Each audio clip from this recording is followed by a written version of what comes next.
So now you're here again, knocking at my door.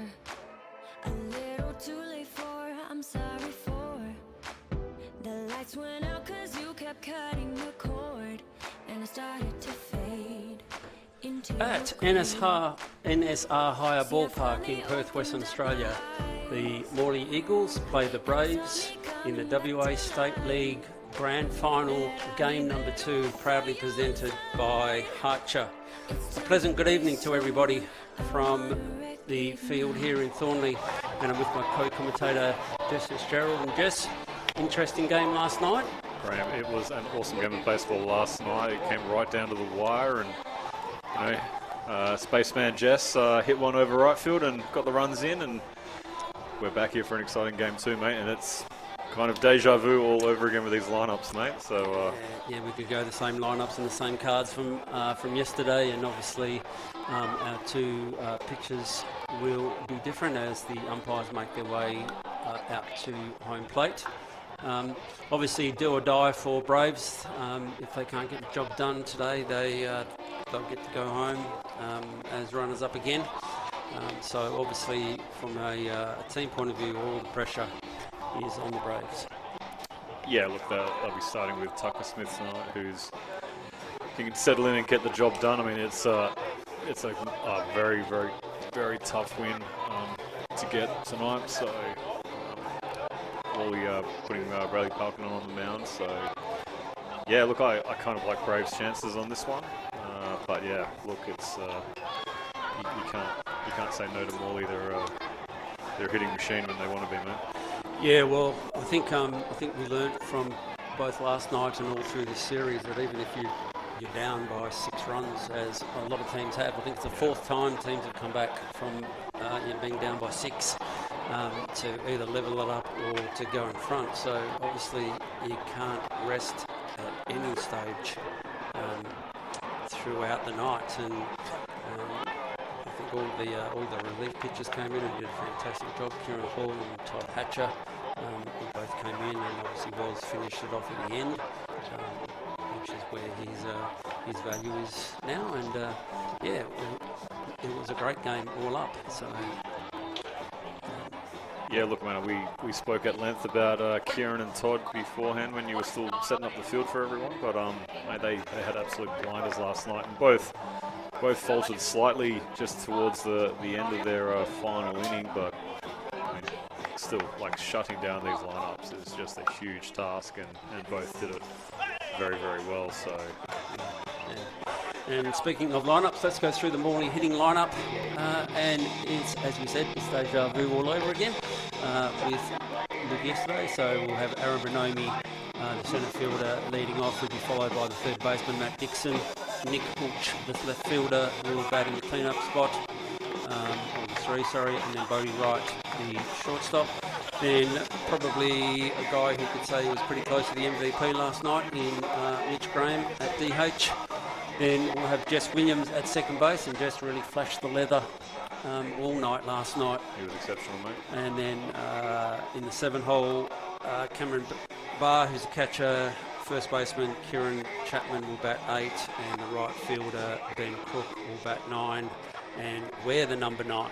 So same lineup that ran through last night. Ben Crook's your favourite, isn't he, John? He You're is, just yeah. loving this Again, 9 and 9 and 9. So ex-science teacher who wasn't good at maths, I must admit, but I love that sort of stuff. So it's just works for us.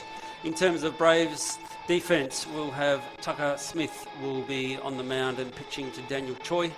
Kevin Clark at first, Sam Kennelly at second, Jake Bowie at third, Yuta Okamura at shortstop, and the outfield being Joel Beeches, Tim Kennelly and Ben Drew from left to right. So again, Braves with the same lineup that fell just agonisingly 1 run short last night.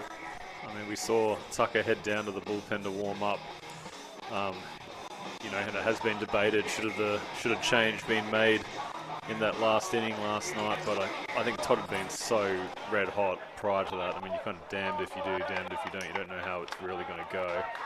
But yeah, What a game they made. It went right down to the wire. Look, it was 2 great bunts and a bunt from the person that neither of us expected.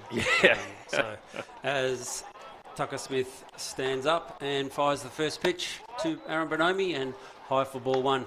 Our umpires tonight around first base, Ryan Harder. We'll just have the rest in a moment as Aaron Bonomi fouls that one off for strike 1. I'm just struggling to see. Brett Robson, mate. Yeah, Brett Robson out at first base. Mike Sherwood at second base. And looks like Ross Drinkwater down there at third base. As Bonomi fouls one up into the stands. Unfortunately, balls you can't keep. You can't keep the balls after going through. I believe they went through 48 baseballs last night. They did much to Lachlan's dismay, so we've all been told pretty clearly what a...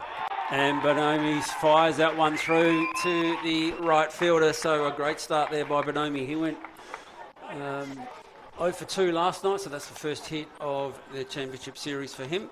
So nice start. But he gets on base, Jono. So 3 times last night he got on base, and then again tonight, right? So yeah, true. And he can run the bases. Yeah, he was walked twice last night and was hit once. I'd probably hit him as well. Just an easy way to get him on. Yeah. Keep your pitch count low. That's right. He takes pitches. That has the new father being Matt Dixon, and he bunts. Great bunt that picks up by Bowie. He's only got the choice to go to first base. And low throw, but well scooped out there by Kevin Clark. So a sacrifice bunt to move Aaron Bonomi up in the scoring position. So again, looks like Coach Cavalier is small balling to start the day. Now, I would be more confident in Aaron making it off Troy's arm than that kind of play, and then you could bump him around to 3, right? But hey, it's grand finals, and so. Well, score early is the key as Smith blows one past Ulch there, the left fielder. So Ulch didn't do much last night, mate. He was 1 for 4. He got a hit in the last. He kind of came good at the end there, but yeah. He had a bit of a tough time out there at left field, given the wind as he puts one through, and Sam Kennelly tries to backhand it, and it comes up off his glove. So that one goes through. It'll be interesting to see what they scored at, and they've pretty much quickly scored it a hit. So Sam Kennelly tried to backhand it. The ball just came up on him a little bit, and it has advanced Bonomi round to third base. So a bit fortuitous there. You reckon that was a hit? No way. Again, that's going by our scoreboard, not the official score. Oh, yeah, okay, the scoreboard. Our scoreboard attendant has been known to wear a Morley shirt on the odd occasion, as Smith fires into the shortstop, Bodie Wright, and high for ball number 1. So we'd have to check to see what game changer has. Smith now comes set with runners on first and third, and big swing and a miss. So I got some quality feedback from my wife when I got home last night about what we needed to do more of, Jono. Oh, she didn't say. less dippy dip, more oompher. Oh, all right. Okay. Yeah. I have no idea what that even means. Mate. As strike number 2 on a foul tip there by more Bodie gusto. Wright. More gusto, I reckon. Maybe more screaming. More screaming. Need more catchphrases, mate. Well, they've all been taken, so that's the part. So now 1 ball, 2 strike count, and Smith goes low and outside for ball 2. So we'll probably start quoting Major League or something like that. If well, I'm not sure any of my students ever come up and say that I needed more oomph when I taught. So, more oomph. And it was science as well, as Smith fires up and Wright drives it out to the left fielder, and that plates the first run as Bonomi crosses the plate. So again, Morley have come out hitting in the first inning. A little rip there by Bodie, putting it through, so scores the first run of the game. I mean, we saw this last series though, right? Tucker, they got a hit onto him early and then he just settles in and went the whole game. So yeah, actually interesting. I was reading the scouting report that the Sydney Blue Sox had on Tucker. okay, yeah. And it said exactly that. You've got to get to him early. If you don't, he can be a handful. So, but it's sort of been a trend of this whole final series, hasn't it? Score runs early, and then shut down, and then start again. Yeah, and then start up again towards the end. So, as that brings up Mitch Graham, the designated hitter for tonight, and he drives a long ball out. Kennelly's at the fence, and it is a home run. It is out of here, off the top of the fence by Mitch Graham. And off the shed, and also very quickly the Eagles have jumped out to a 4-run lead here. It just carried and carried, didn't it? Unbelievable. I thought it was going to be up on the warning track, but come on, Graham. We wanted to see that last night, and they bunted it. All right, come on. yeah. Message to the coaching staff, maybe not a bunt. He is hitting the ball so hard at the moment. He is just on. He is locked in. So very quickly, 4 hits, 4 runs, with only the 1 out here. And that brings up last night's walk-off hero, Jess Williams, as Williams goes to bunt and fouls that one back. So now wind is not as fresh as it was last night. However, it again still blowing from left field to right field. But again, big hit by Mitch Graham as Smith comes to the plate and high for ball number 2. So that's got to really almost, well, depending upon what happens, of course, early MVP candidate for the series, as Smith goes down at the knees for strike number 2. Yeah, so we were talking about that earlier as well, weren't we? Where, we both liked Jess and Mitch for their performances last night. As that one's hit up to the first baseman, and he takes himself for the putout. So you're unlikely to win the overall MVP if you're a DH without hitting in multiple games. So I think Mitch has ticked that box, and he's got six RBIs as well. Oh, is that all? So and we're only 1 inning into the first, into the second game. So, but yeah, I think you've. Jess was impeccable defensively last night too. So, we'll see. It's going to be a slobber knocker, mate. Slugfest. As that brings up the catcher, Cameron Barr, and ball 1 on Cameron, and he swings and he drops a single out into right centre for the 5th hit of the first inning for Morley. So they have come out aggressive early in the count, not allowing Tucker to get ahead. So the 5th hit for the... I think my wife has had a chat to them as well with the less dippy dip and more oompher. There's been plenty of oompher in this inning, mate. So again, from a Braves point of view, you've still got 9 at bats, as that one's hit out to Kennelly. That's Kieran Chapman, the first baseman, and so goes Kennelly to Clark. And that at the end of an eventful first inning here at NSR High Ballpark sees the Braves on the board early with 4 runs.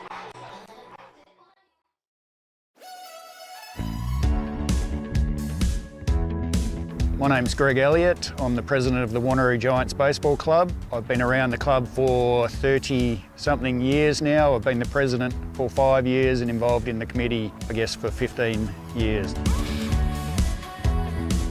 The Wanneroo Giants have had quite a long relationship with Harcher now, through the general manager of Harcher being a part of the baseball club. We've set up quite a good relationship in regards to buying all our products for our canteen and our cleaning products over a number of years now. Harcher are a major sponsor of the baseball club. They help us out in regards to everything we order with our sponsorship. Sponsorship to any sporting club is a major part of a club, and Harcher being a major sponsor for us really helps us in the community.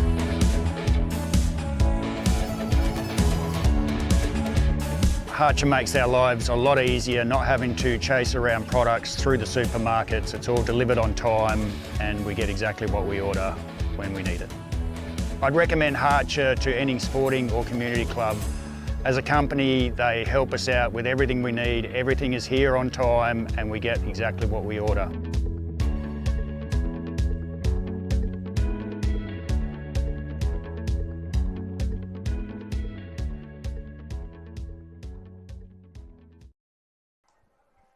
And welcome back to the WA State League Game 2 Grand Final Series, proudly presented by Harcher, renowned for going that extra mile. And we see the Eagles out on the field tonight, and Riley Pelkington is starting on the mound. Riley started game number 2 in the semi-final series, and he'll face the designated hitter for Braves in Matt Kennelly. So Kennelly went 1 for 4 last night as Pelkington fires and down low for ball number 1. I mean, Rayleigh didn't quite have the start that he was looking for last series, but he's had a pretty good year overall, so you're hoping to come back and be a little bit better tonight, a little bit tidier. As he goes higher and inside for ball number 2. Yeah, he pitched some good games this year for the Heat. Obviously, that pitching was one area that the Heat were probably not as strong as in previous years. As Kennelly fires one and foul ball. Whew, only just about took out Ross Drinkwater there, the umpire. And just a long strike. It's good to see JK standing on his spot that you've put for him, mate. So yeah, he stands on the number 7. Yeah. So. Yeah, I sometimes wonder. I'm playing them every night, and I think, how many people are going to stand in them tonight? And, as Pelkington comes to the plate, and high and outside for ball 3. So obviously, again, if Braves can put at least 1 on the board, 1 or 2, a crooked number's better. Yeah. That'll help alleviate some of the tension that might be in there. And high and inside, and Kennelly walks for the first base runner of the evening for the Braves. And that brings up the shortstop, Yuto Okamura. Okamura 1 for 5 last night. Played some good defense as well. I've been actually really impressed with some of the defense. He's very smooth. Yeah, very smooth. Here really early, warms up. I think he's here about 4 o'clock, 4:30.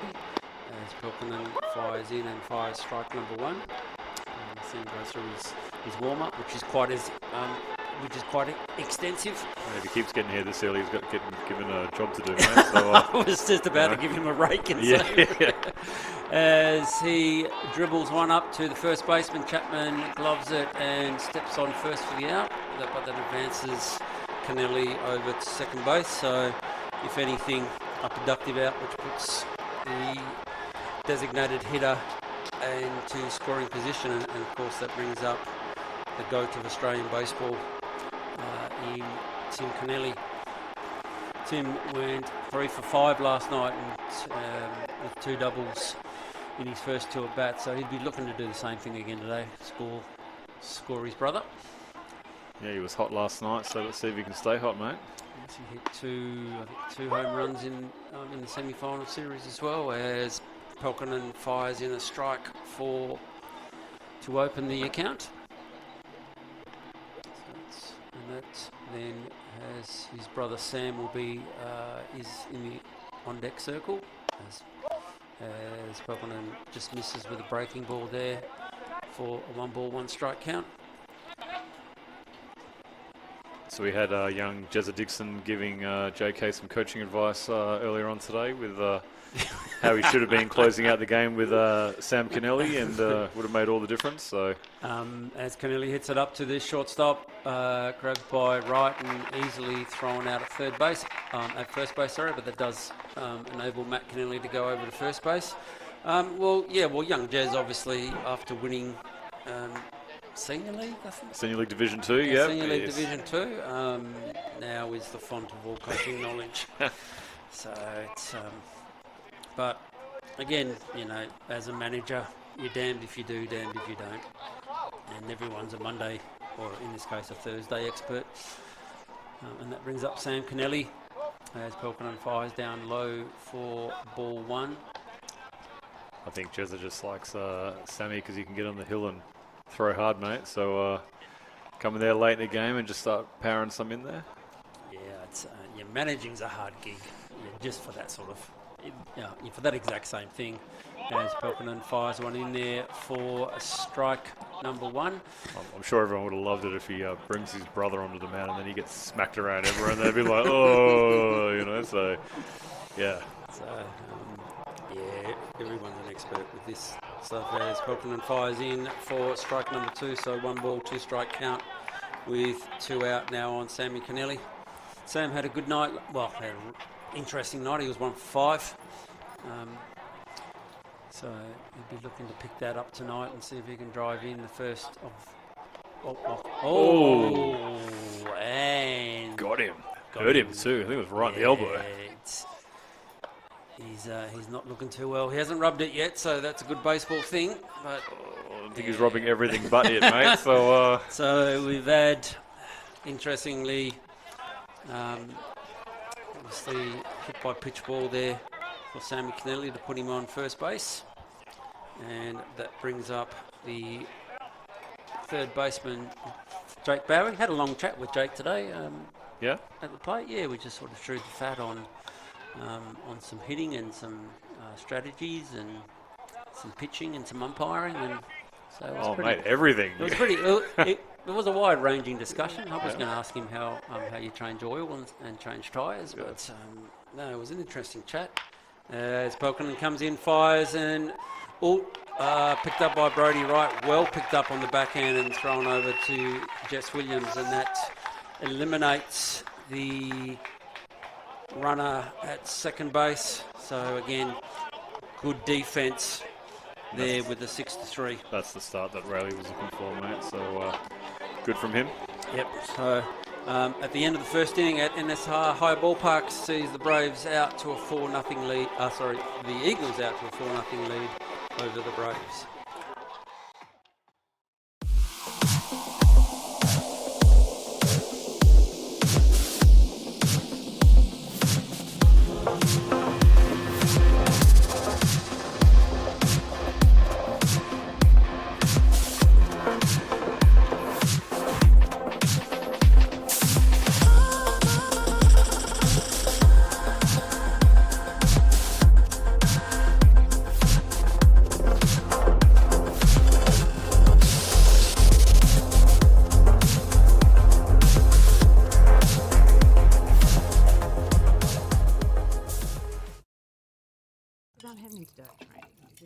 Hey, Dad. Can I have some? No, love. Good call, Dad. It's easier to say no when we all say no.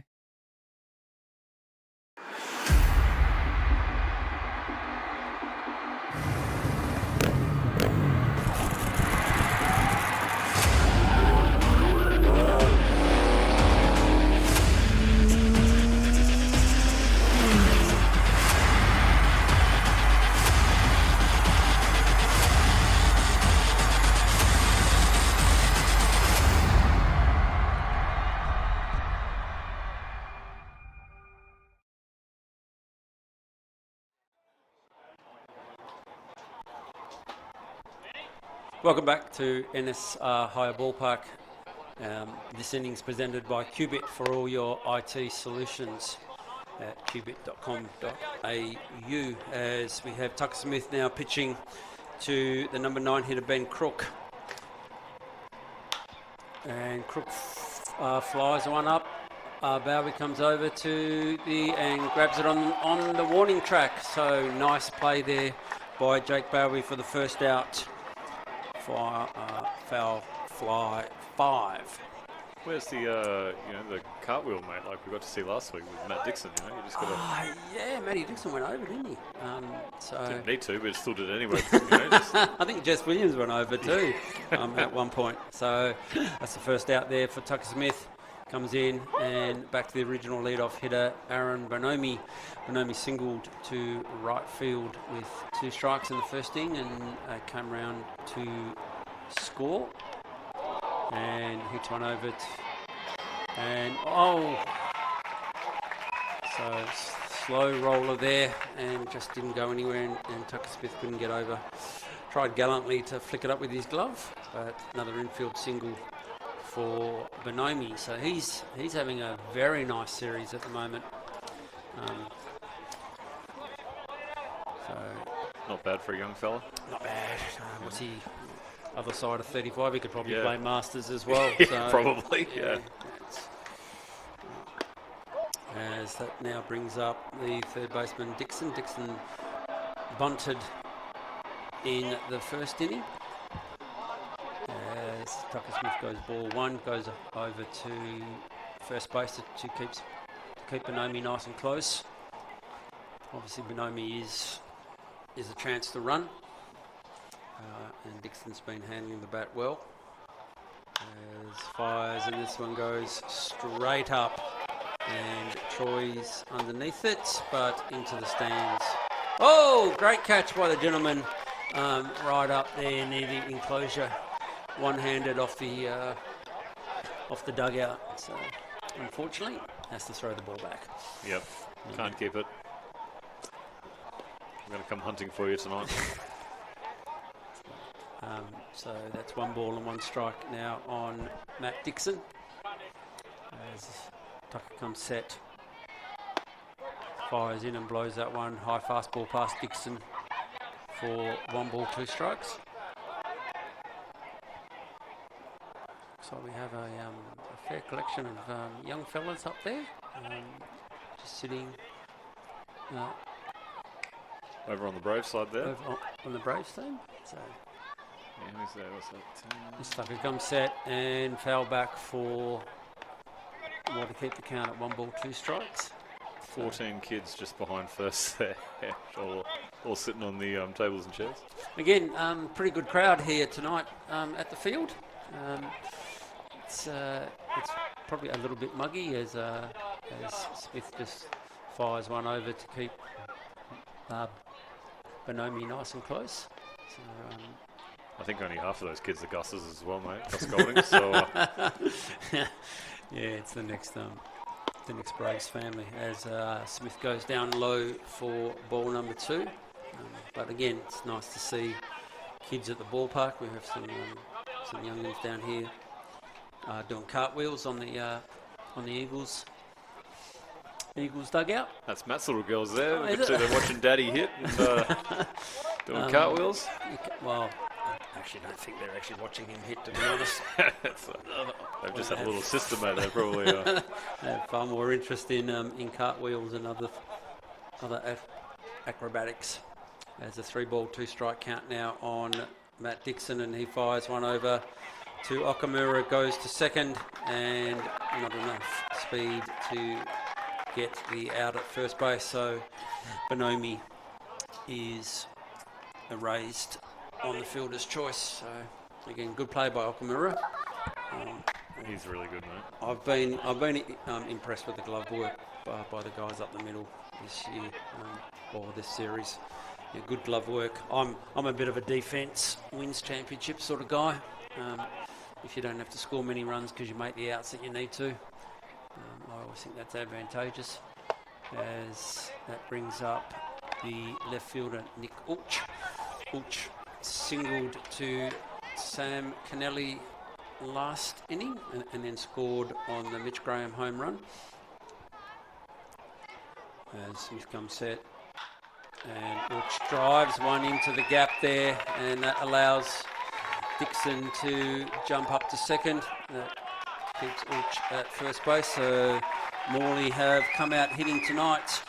7 hits already, and it's the top of the second, 2 out. So If you look, yeah, sort of Bonomi 2, Ulch 2 from there, 4 at bat. So yeah, the top of the lineup working really well, and that brings up the shortstop Bodie Wright. Wright singled in Aaron Bonomi in the first inning to start the scoring for the Eagles team and has runners on first and third with 2 out. As high there for strike one. Looks like Ulch there is sort of gunning to go.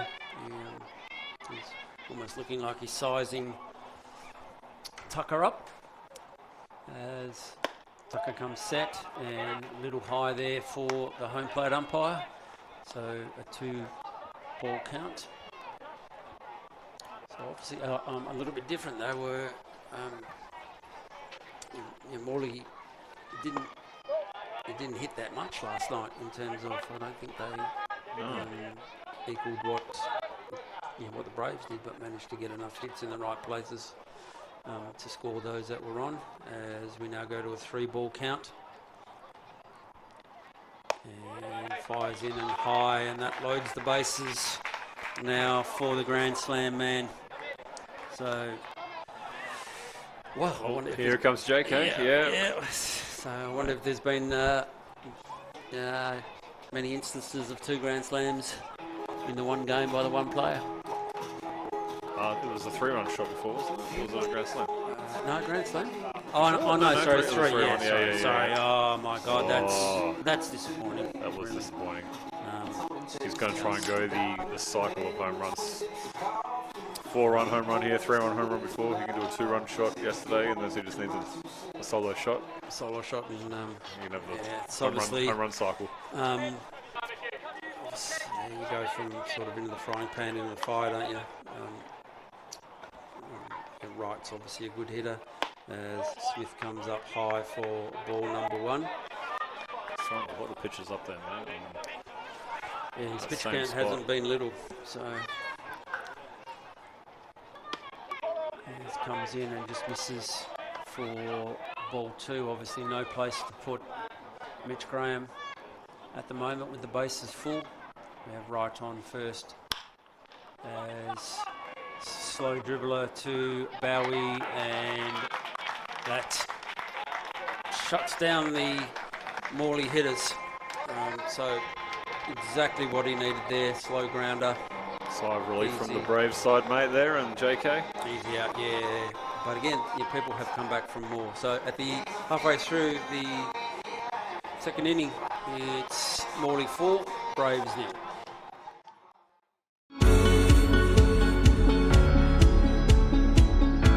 My name's Derek Bird and I'm the Group General Manager for Harcher. Baseball WA and Harcher, that relationship began with myself being a baseballer and being very much a club person. My kids are club people, and they were just relationships that have been fostered over the last decade or so, and the opportunity arose to get involved with Baseball WA at a higher level, and we're using that as a vehicle to work back into the community through Clubland. So sponsorship is important to Harcher because of the staff we employ and the roles that they play in their own communities. That we feel that this is a way that we can connect back with not only our staff but with our customers.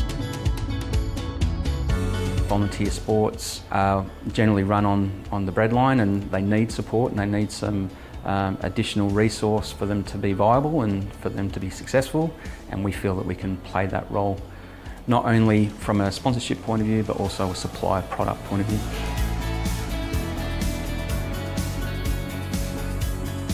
The sporting club route is a really beneficial route for our business because we can touch so many parts of the role that they play. Most of their revenue is generated through the canteen and the bar and the kitchen. These sporting clubs are volunteer organisations. They need a little bit of help, and we can provide that.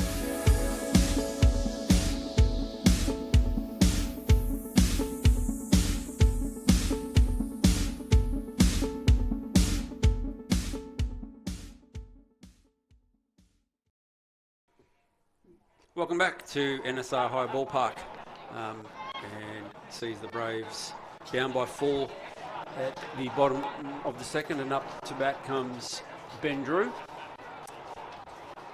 as Belkonen goes inside for ball 1. According to the WA State League podcast and Brendan Singh, he nominated Ben as probably the player that, if he gets going, really increases the opportunities for the Braves team. Yeah, so he's a difference maker for the Braves team, and he's at that point of the lineup here where they're going to be looking for him to get on for sure here. So, what is he, 6-hole?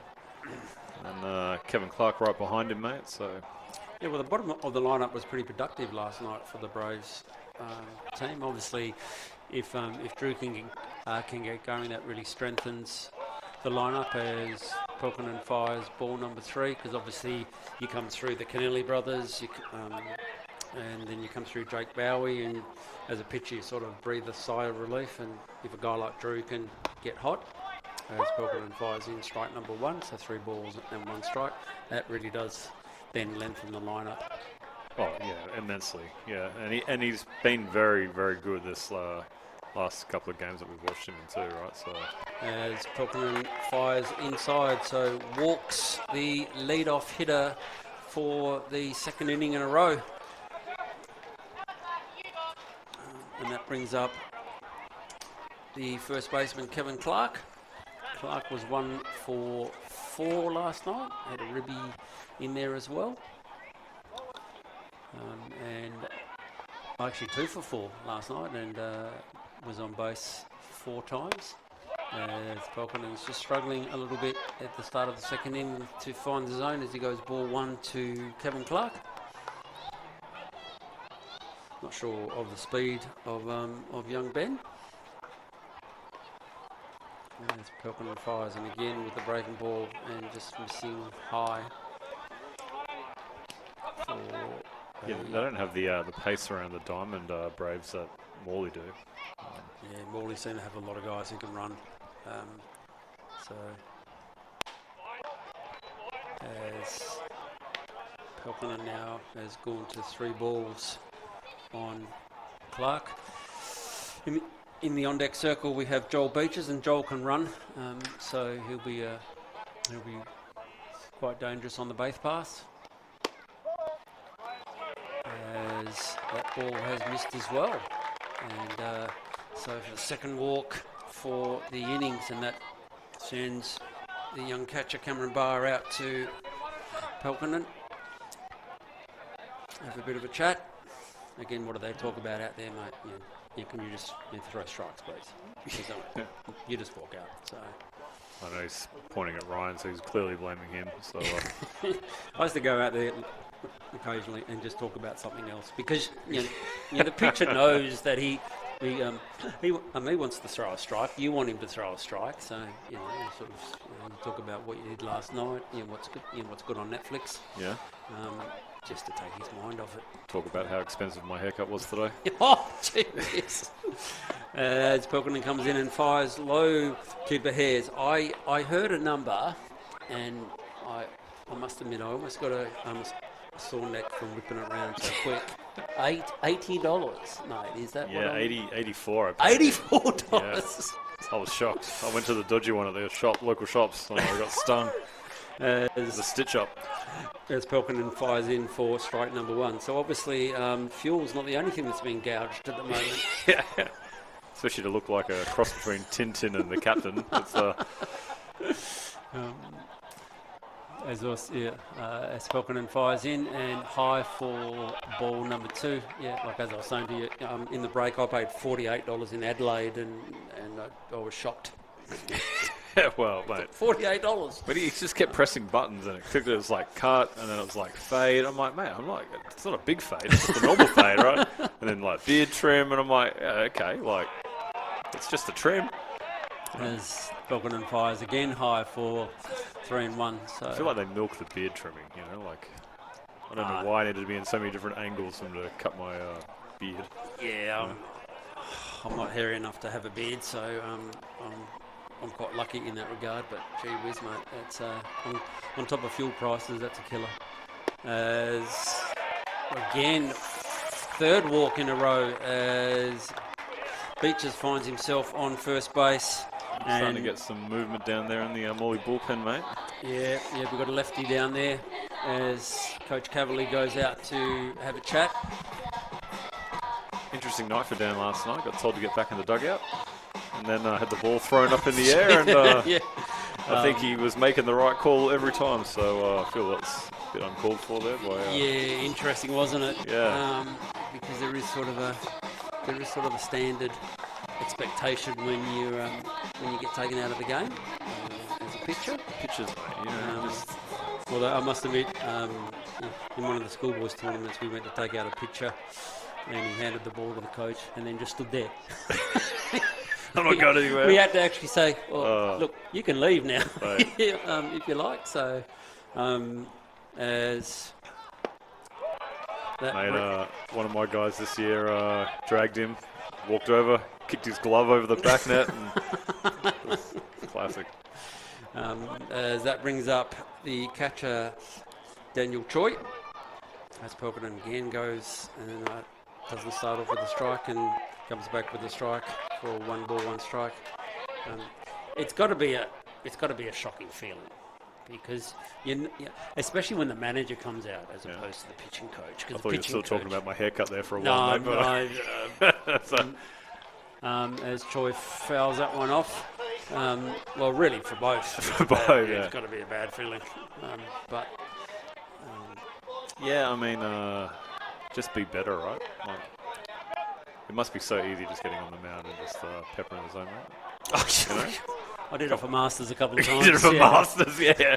And the strike zone was a foot bigger on either side, mate. As Choi drives one to centre field, and that brings through Bonomi. Bonomi's arm comes through and just got under. The ball gets through and allows the runners to go to second and third. So that puts the Braves on the scoreboard with a sacrifice fly by Daniel Choi. Obviously, they do know that Aaron's not going to throw you out there from centre field. Yeah, look, not a great hop. And then Kevin Clark here coming into 3. I don't think it was picked up on the stream, but didn't go down for the slide and tried to hold up and kind of was holding his hip there. So he kind of almost ran through third and, yeah, it's pulled up a little bit ginger, mate. So interested to see how that plays out for the rest of the game. He doesn't look quite right, as that brings up the original lead-off hitter, Matt Kennelly. Kennelly walked to lead off the first, as Pelkinen goes down low and well blocked there by Cameron Barr. Obviously putting runners at second and third with the swipe tag that Barr was attempting. The ball just out of his glove and went through to the back net. So Kennelly will be looking to drive in at least a couple here, as Pelkinen fires one on the inside corner for strike 1. Look again, from the State League show, if you listen to Singy, walks kill you. Yeah. So, as Pelkinen fires, and there's slow roller over the top to Dixon, and Dixon throws out Kennelly at first, but that allows Kevin Clark to score the second run for the Braves team. So Kennelly did what he had to do there and got himself an RBI out. He moves pretty well there, doesn't he, Matt? Just he's made a fair few plays like that now. Yeah, obviously moving over this year from his regular position shortstop, and by all accounts has taken to the position really well. As Pelkinen fires ball 1 to Okamura. On the play, we had Beaches go over to third base, sorry. So again, a runner 90 feet away. Held there for a long time. But home plate umpire Harcher said ball, so a 2-ball count now on Okamura. He grounded out to the shortstop in the first inning. And he fires one, and one hit to Bonomi, and that drives in the third Braves run of the inning. So again, the team gets out, other team comes back. Okamura was doing little Team Samurai eating out of a bowl there, mate, on first. As that now brings out the manager, and that's all for Pelkington today. He gave up, pitched 1 1/3 inning, only gave up 1 hit, but but allowed 3 runs to score on the back of 1, 2, 3, 4 walks and a hit by pitch. So obviously, Coach Cavalier is going early to his bullpen.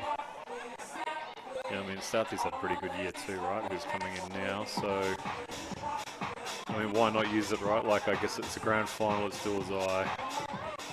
You know, you really just can't let guys have the leeway that they normally get. No. They want this game done. We don't know whether we're going to get a game in tomorrow night or how we're going to play game 3. Well, the weather forecast has tamed down a little bit, which is very nice. They talked about sort of 40 mils of rain. That's come back to 20 mils. Yeah, okay. Hopefully we might be able to get something as Okamura dances around there at first base just to get a better view of Lockie Southey. Of course, Lockie Southey, the canteen reviewer for the WA State League show. And I hope he was down at Vic Park checking out the hot chips on the weekend, mate. They were pretty good. Yeah, they did a great job down there, didn't they? Hosting the grand final day with 3 diamonds. I've got some comments in the chat here, mate, on Facebook. So we've got oh dear, Mitchy G, Max Power from Brad Osborne. Troy died, Jezza is the man, so shout out to Jezza. Love from Troy. Brian. From Troy? Yeah. His brother's Troy. Yeah. Brian Singh's watching from Thailand, so I think he's old man. Oh, okay. I'm assuming it's his old man. And then Daniel Coyne here, we've got I hope it was a cut and colour for that price. So, if going white is the colour, we mission accomplished. All right, back to it now. Here we go. So we have Lockie Southey on the mound, runners at only first base with Okamura, and that brings up Tim Kennelly. Tim grounded out to the shortstop in the first inning, as the Braves have come back from 4 down to be only by 1, and fouls that one off his inner knee. Everyone's trying to get hurt tonight. Yeah, it does hurt, doesn't it? Like most of the hitters now, has the protection on the foot, but Never hit myself in the knee before. never hit the ball hard enough to hurt myself, really. So it's. I've only had really 1 year where I started popping myself on the ankle. I did it multiple times in the same year, and I'm like, what is going on? But yeah, that's very high up. So Timmy's good for a home run here, mate. Let's go. yeah, that'll be good. Yeah. As Ryan Harder dusts the plate about 4 times to give Tim a bit of opportunity to get himself right. Somebody on baseball. It's like, just got to clean the plate. Let's not do a concussion check or anything like that. Let's got to dust the plate off a little bit before. That's far more important. Yeah. Give you a little bit of time. So, however, it is nice and white though, which is nice to see. As Southie gets set, looks over to Okamura and fires in for ball number 1. So 1's ball, 1 strike count on the Australian captain. So obviously lefty on the hill keeps Okamura reasonably close. He looks over, stares him back, and goes to the plate with a breaking ball and misses down low for 2 balls. That's a nice pitch, eh? Had a fair amount of movement to it. Yeah, it's obviously, being a lefty, he bends it right into the power zone of TK. As that one gets in there for strike number 2. So 2 balls and 2 strikes now with 2 out. Okamura still hasn't looked like he wants to take second. Yeah, 2 down, just plugging the bag and going to let Timmy hit him around. So Southey comes set.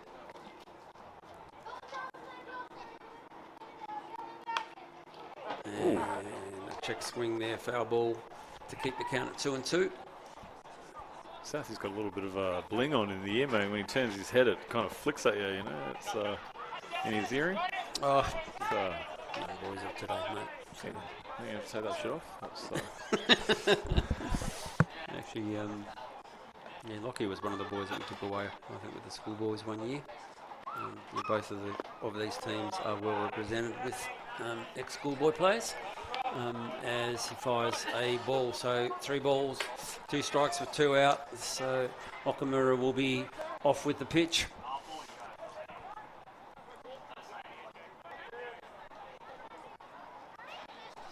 He becomes set. Okamura runs and Kennelly flies one up, but that'll be a simple fly ball there for Bonomi at centre field, and that brings the second inning to a close as the Braves put on 3, but still trail the Eagles by 1.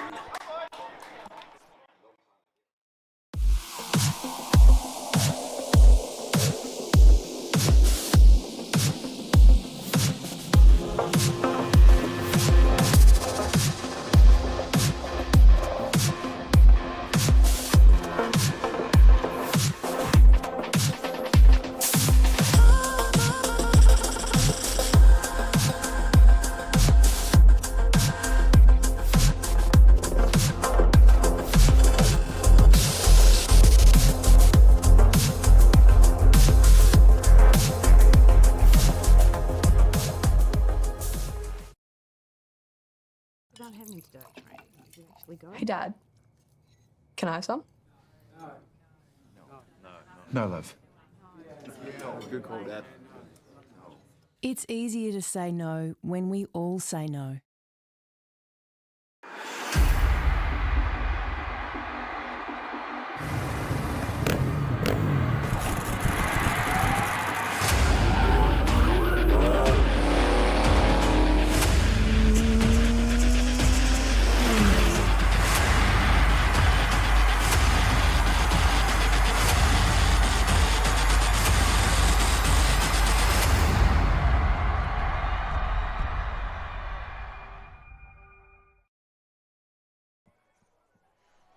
Welcome back to NSI Higher Ballpark for the top of the 3rd inning, presented by Healthway. Healthway, Baseball WA in the Perth Heat, creating a healthier WA together. And just those 3 runs probably has given Tucker a little bit more leeway up there on the mound. Yeah, I think we're still going to play by our original thought that he'll start to settle in here and go long, and definitely I think they would be feeling a little bit more relaxed as they take the field now. That as he fires in strike 1 to the leadoff hitter, Jess Williams, and Jess fouls one off to the Sports Link sign for trying strike to kill my 2. child over there, mate. It's my little boy running around over there with all those girls. I always get really concerned and worried as we see there's some action in the Braves bullpen as Williams flies that one off down the left field line for 0 balls and 2 strikes. Thank you very much. As the food gets delivered up to... You got to love the delivery service that we've got going on here. It's, I wonder if we could charge for that. She will charge, I know that. I think it's $1 a step. Mate, So- I would...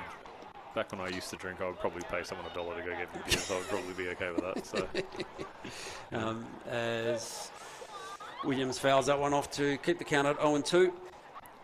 Obviously, a quick inning would be ideal here for Tucker as he misses up high for a 1 ball, 2 strike count. Williams grounded out in the 1st inning as he has a defensive swing there and fouls that one off, keeps himself alive. So just trying to pull up the pitch count. 45 pitches for Tucker. 45 in 2 and a bit. Oh yeah, hasn't got an out yet, so it's still 2. Probably not excessive when you think about it. You know, about 15's ideal, so he's not too far over that. As Williams fouls one over the Eagles dugout. I just think it's essential if you're going to go long that you need some balls in play to get under 15. Right? Like if you really want to go long into a game, you've got to have some quick ones, right? So yeah, as Smith fires in and down low, I think he pitched 3 or 4 innings of a state league game and struck out 12 or something. And Yeah, right. it was just a ridiculous, ridiculous number.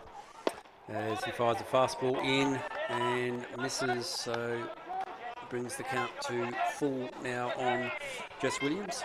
That is looked really good. I mean, nice, it's as he comes in and fouls another one off. I'm going to assume it was down because we can't kind of quite see that one. I was looking at the vision here, so. And again, sort of, we spoke about it last night with Jess Williams. He's got good bat control. He's a hard man to strike out. He's probably the best bunter on the team, and is showing that by fouling off a number of pitches to keep himself alive here at the top of the third.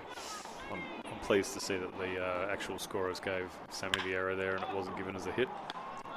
Okay, as that one goes over to Kevin Clark and he makes the out at first base. Well, all that means now is I have to change my book. Yeah? Oh. 6 hits now. Still an immense amount of hits for 2.1. Okay, so that one was he put out 3. So the error was on Sammy Kennelly, was it? Yeah, that was the Nick Ulch one. The Nick Ulch one, so well, that's not too hard to change. A hit from 4 to E4, as that then brings up Cameron Barr and he grounds out to Okamura at shortstop. So again, now. So this is what we're talking about. You've got to get some quick outs, right? Keep your pitch count down and then you can keep going. Well, Morley have come out, then other than the guys that you would expect, the Williams who have good eyes, the rest have come out really aggressive and are swinging the bat. So, and again, that works in your favour if you get hits. As that now brings up Kieran Chapman, and he takes strike number 1. But obviously, can be the downside if you make cheap outs. Yes, correct. Yeah. As Smith goes breaking ball and misses for 1 ball, 1 strike.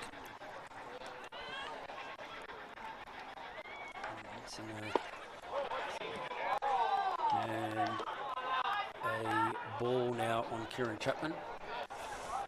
Chapman was 1 for 4 last night, and he grounded out to the second baseman tonight as Tucker. Oh, gee, I don't know where that one missed either. So he now goes to 3 balls and 1 strike. So he delivers and fouls that one back on a 3-1 pitch, so runs the count full. So, 50 for 3, 100 for 6. Because the action down in the Braves bullpen has now ceased. So,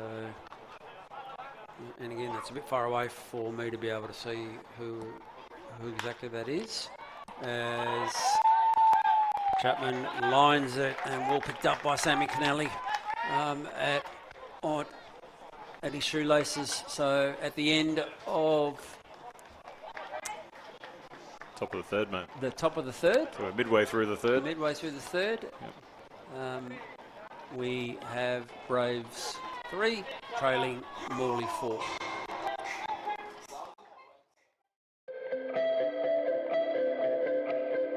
I'm Jess Fitzgerald and I'm the Competition and Member Services Manager here at Baseball WA, and I run the food and beverage as well for the State League games that are run at the ballpark.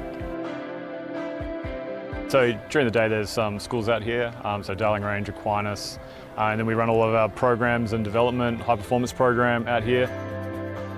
So definitely one of the benefits of having Harcher involved is that we're quite a small team here at Baseball WA, and prior to the relationship we weren't offering food and beverage here at the ballpark. We didn't have anyone that was available to run around and do like ordering or anything like that. So it's been great that we've been able to find someone local, WA company that we can deal with, and then we can offer, food and beverage to everyone here that comes out to the ballpark, because before they had to bring their own everything.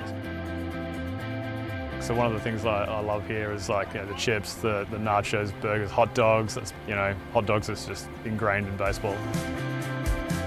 Yeah, so some of the main advantages of working with Harcher have been the flexibility of the delivery. So they're happy to deliver at a time that's convenient to us, and we've also got a direct contact for our ordering too. So we've been dealing with Adam directly, and he's been great. I would recommend Harcher to anyone looking for a local supplier, and then they're willing to jump on and help sponsor their club or their association, whatever they're doing, and just help grow their sports in Western Australia.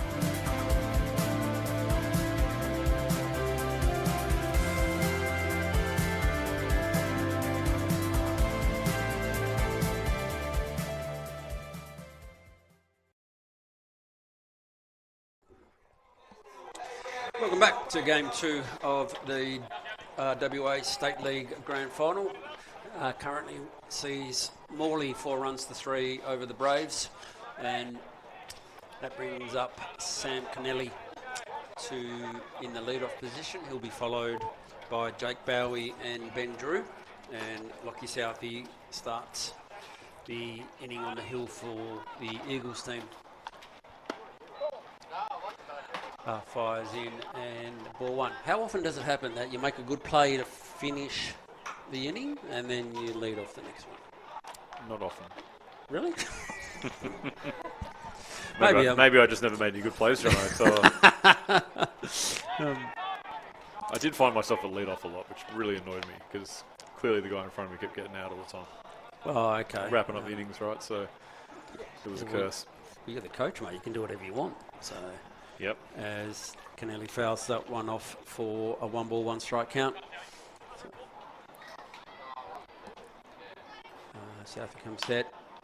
And a breaking ball that Sam puts up into the stands.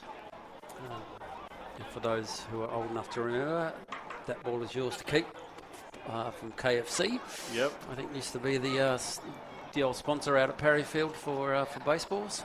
And we're no longer sponsored by them, so bring that ball straight back down.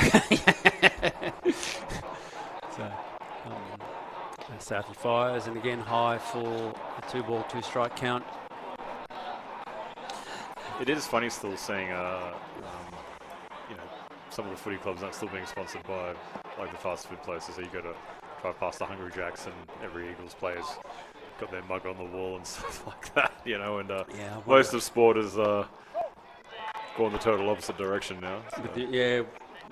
Well, they're often there for visits, but I doubt whether they partake in the product. Only footy players can eat burgers and still be fit, mate. So.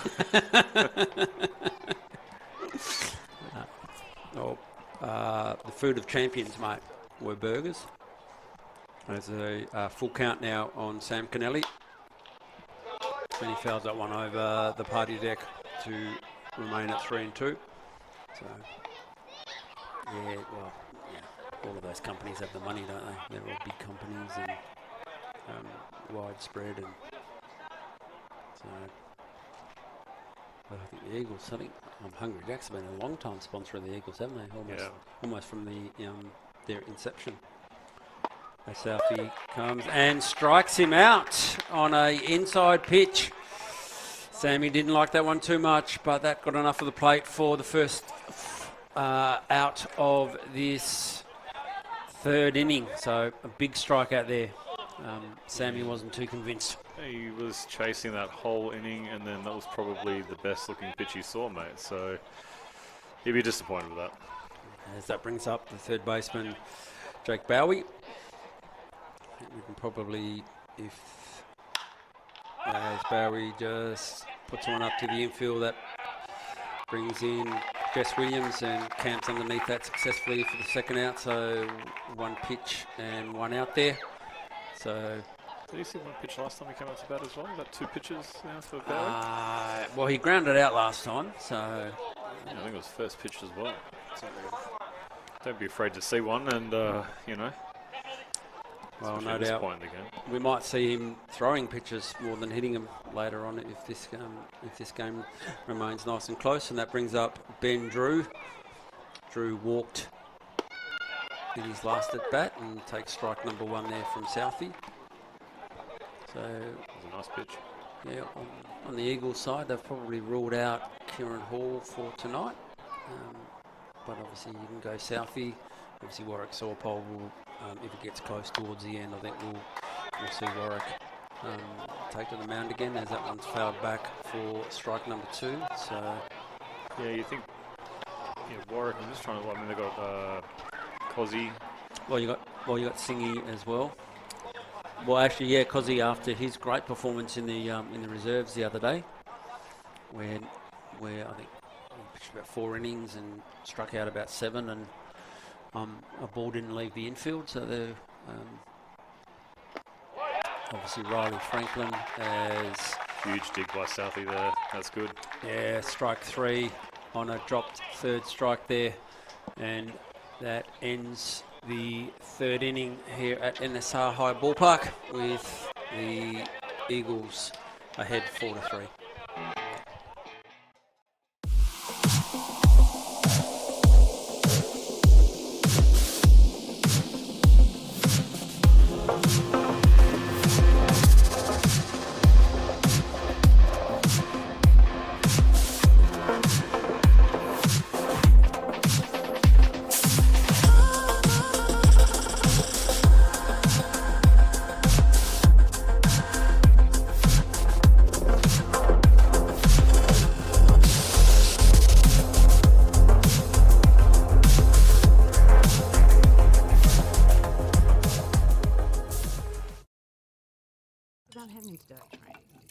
Hey, Dad. Can I have some? No, love. Good call, Dad. It's easier to say no when we all say no.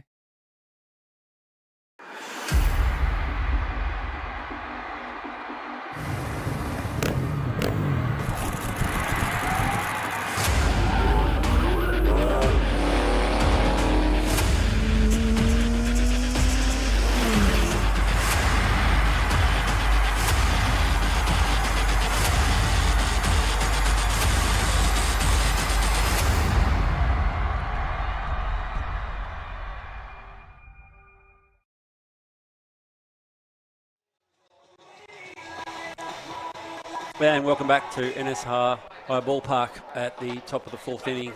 Proudly presented by Belgravia Apparel for all your New Balance and all your sporting apparel requirements. Contact Glenn Metherall down there at Belgravia Apparel. As that now brings Ben Crook up to the plate, and he takes ball 1 from Tucker Smith. So Tucker's back out to start the 4th inning as he fires strike 1 there to Drew. Obviously, nothing going on down in the Braves bullpen. So I've got an interesting one for you, Graham. Did you know that Peaky, so Glenn Metherall, and Jeremy Dixon played softball with each other for a number of years at the Perth Cubs? At the Perth Cubs? Yeah. I spoke to Glenn. I'm involved in an organisation called the WA Pedal Pre, which is recumbent bike racing, as Tucker Smith comes in and fires ball. If you would like to know much more about it, please contact, have a look at the website, wapedalpre.org. They're doing all of our apparel there as Crook strikes out for the first out. So I just thought I'd get in a bit of a plug there. Yeah, cheap plug, mate. Love it. Yeah. Was it recumbent bike? Recumbent bike racing. Recumbent they're bike racing. highly engineered. They look like little submarines, and they can get up to around about 60, 70 Ks. As that brings up Aaron Bonomi for strike number 1. Yeah, we have a 4-race series here in WA, 2 in Perth, 1 in Bunbury, 1 down in Bustleton. Very nice. And Bonomi swings through that one for strike number 2. So Aaron's been pretty hot tonight, mate. Are we going to see him continue on his form here and get on again? Yeah, he's 2 for 2 tonight. Infield single and a single to the right fielder, and fouls that one off to stay alive. Plays an excellent centre field. As I said last night, one of the things that I saw that really impressed me was in one of the breaks when they were having a pitch conversation or a pitcher conversation. Like he went over and spoke to Tom Williams, who dropped that catch in the inning, just to say, look, Ooh, Lordy. Yeah, very concerned because the ball went up in the dugout and there a whole heap of little kids up there. So luckily it didn't. And now they're all moved. Yeah, so Matt Dixon almost lost the child there. Or? As Bonomi flies one out now, and Beaches gets behind it for the second out. It's a good read by Beaches out there in left field, mate. That was travelling. Yeah, wind is, as I said earlier, not as fresh as it was yesterday, and still blowing in from the east. Obviously with the cyclone as it's coming down the West Australian coast. Someone did tip it wasn't going to rain at all, mate, yesterday. Remember that in the YouTube channel? Yes. They were like, there's going to be nothing. So fingers crossed there is nothing. As that brings up Matt Dixon. Yeah, well, after cutting all the baseline tarps, and we'll put them out at the end of the game tonight, as Dixon swings through for strike 2. It's bound not to rain. Yeah. Yeah. Because we're super prepared. It's going to be a whole nothing burger. And down low for ball number 1. So Dixon's had a pretty good day and a pretty good series as well. He was Brandon Singh's nomination for a player that can really spark this Eagles team. Oof. Choi wanted that one, and Tucker. He's only little. He started to take a step off. And the home plate umpire, Ryan Harder, said no. So he's getting tighter and tighter as this game goes on. 2 balls and 2 strikes now to the Eagles' third baseman. And he grounds it out to his counterpart in Jake Bowie. Bowie goes over. Well scooped up there by Kevin Clark for an out. So, again, that's a nice 1-2-3 inning there for Tucker Smith. And at the halfway through the third inning, the score remains Eagles 4, Braves 3.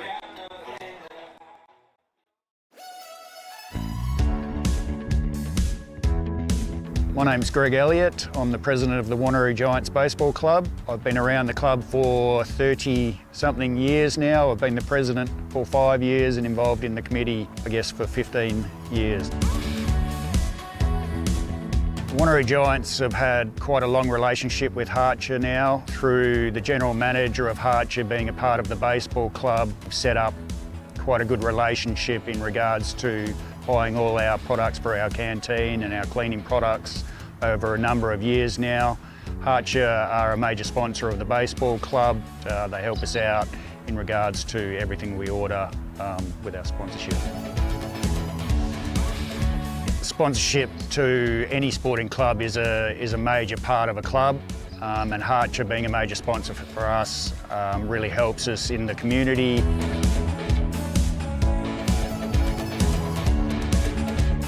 Harcher makes our lives a lot easier, not having to chase around products through the supermarkets. It's all delivered on time and we get exactly what we order when we need it. I'd recommend Harcher to any sporting or community club. As a company, they help us out with everything we need. Everything is here on time and we get exactly what we order.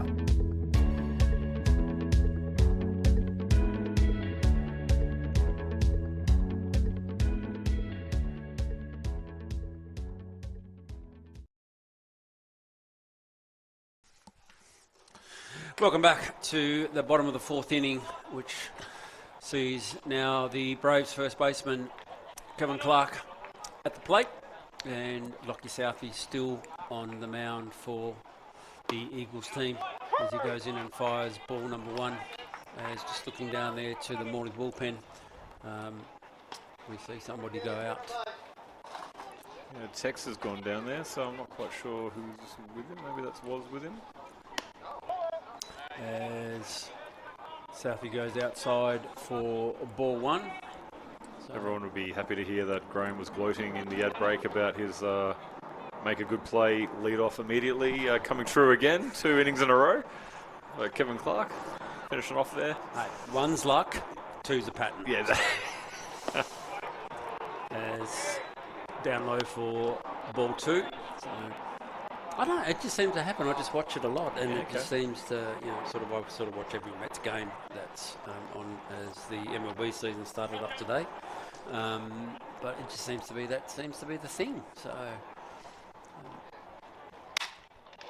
as Clark hits one back and well picked up by Southey and fires over to Kieran Chapman at first base. So that retires Kevin Clark.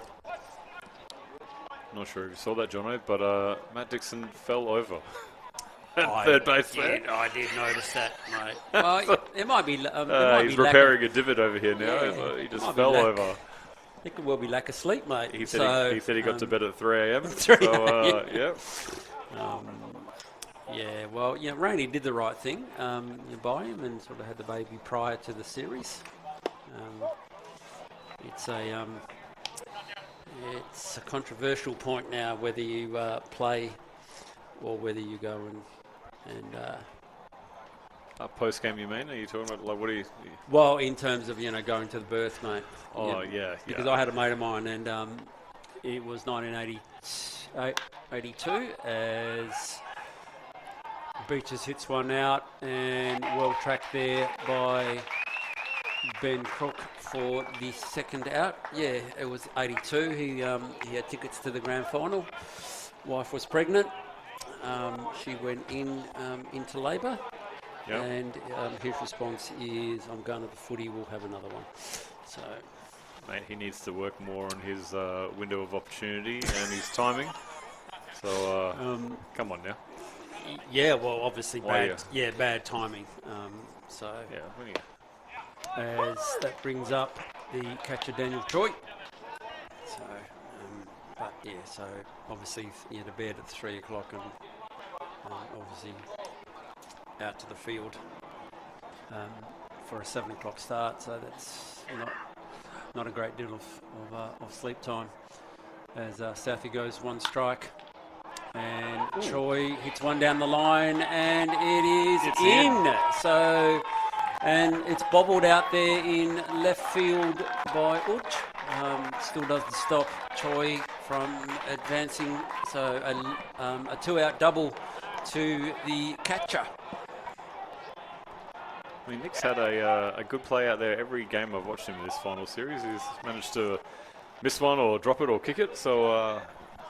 Again, that's mate, his one for the night. It's on that cracker dust out there, which is just not a normal substance. No.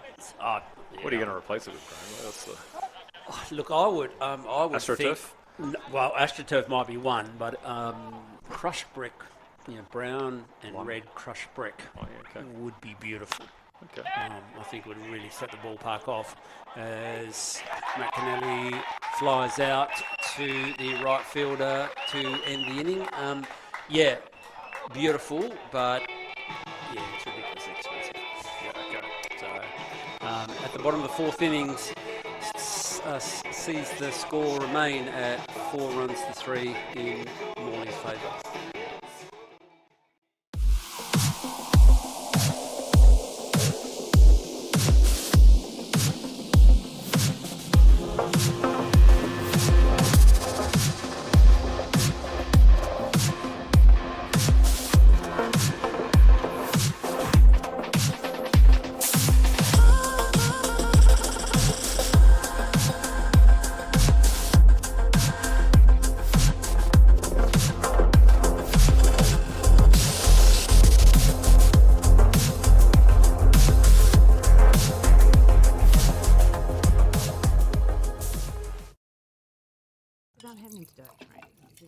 Hey, Dad. Can I have some? No, love. Good call, Dad. It's easier to say no when we all say no.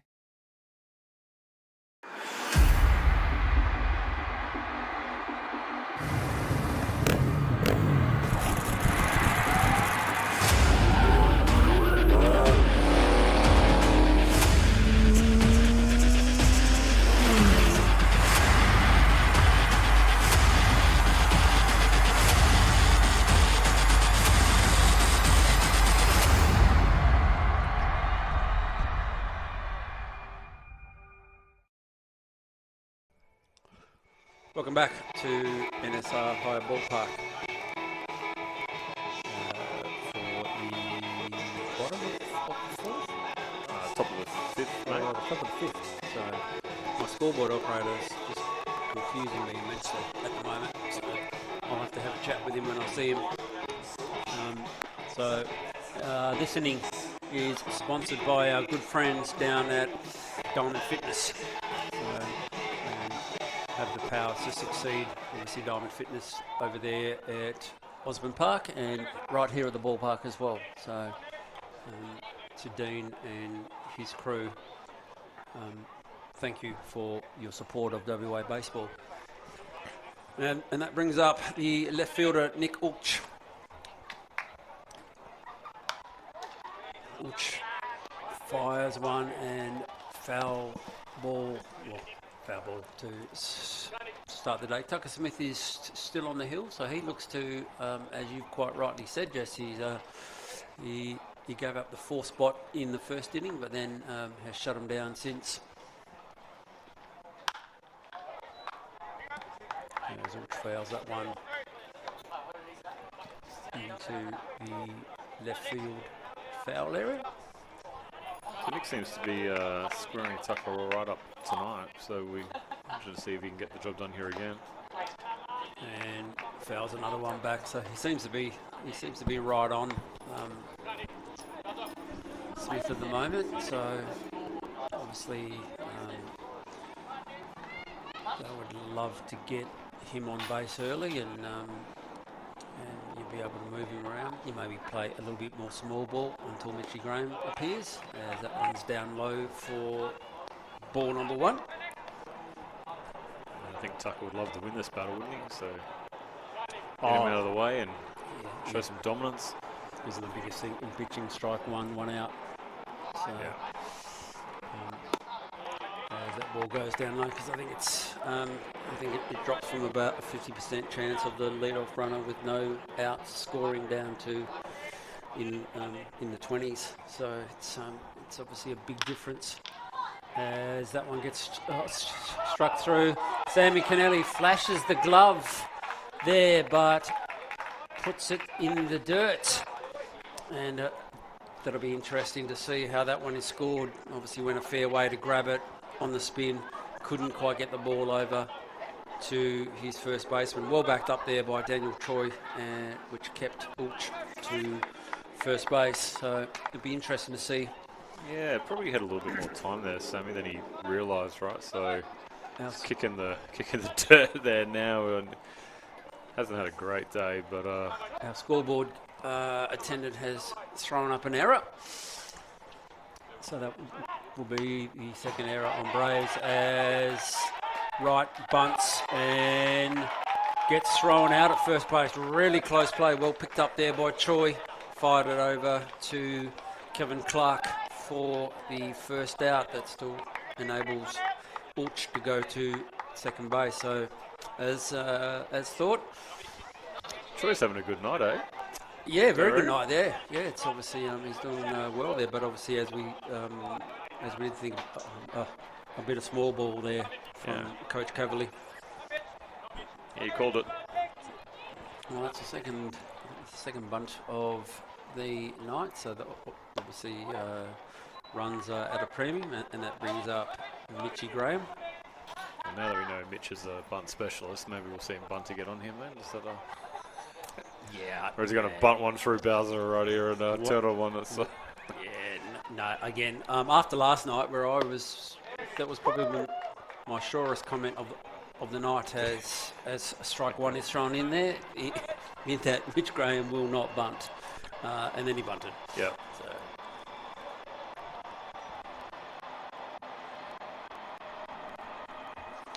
So Smith looks back Ulch at second base, and big swing there on a high fastball to Mitch, and puts a 1-ball, 2-strike count. So Mitch hit the ground, hit the 3-run home run in the first innings. What was his second at bat? I didn't write that one down. I'm pretty sure he... Yeah, let me have a look here. You've got the name changer there. So I was thinking Grand Slam. So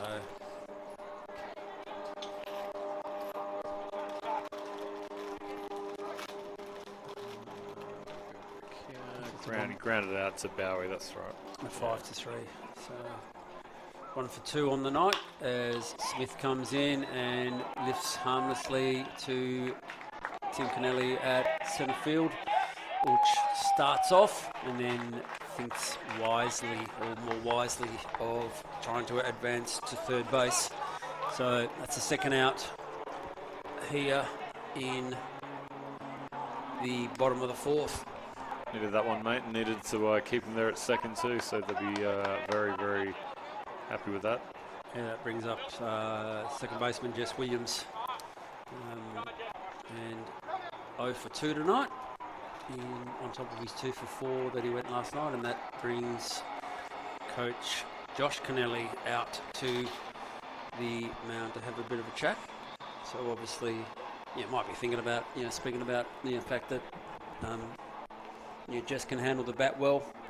So watch out for the bunt single as well, because that's a bit of a feature of Jess Williams. I'm going to put him on. So there's Put the force on. looking down to the bullpen.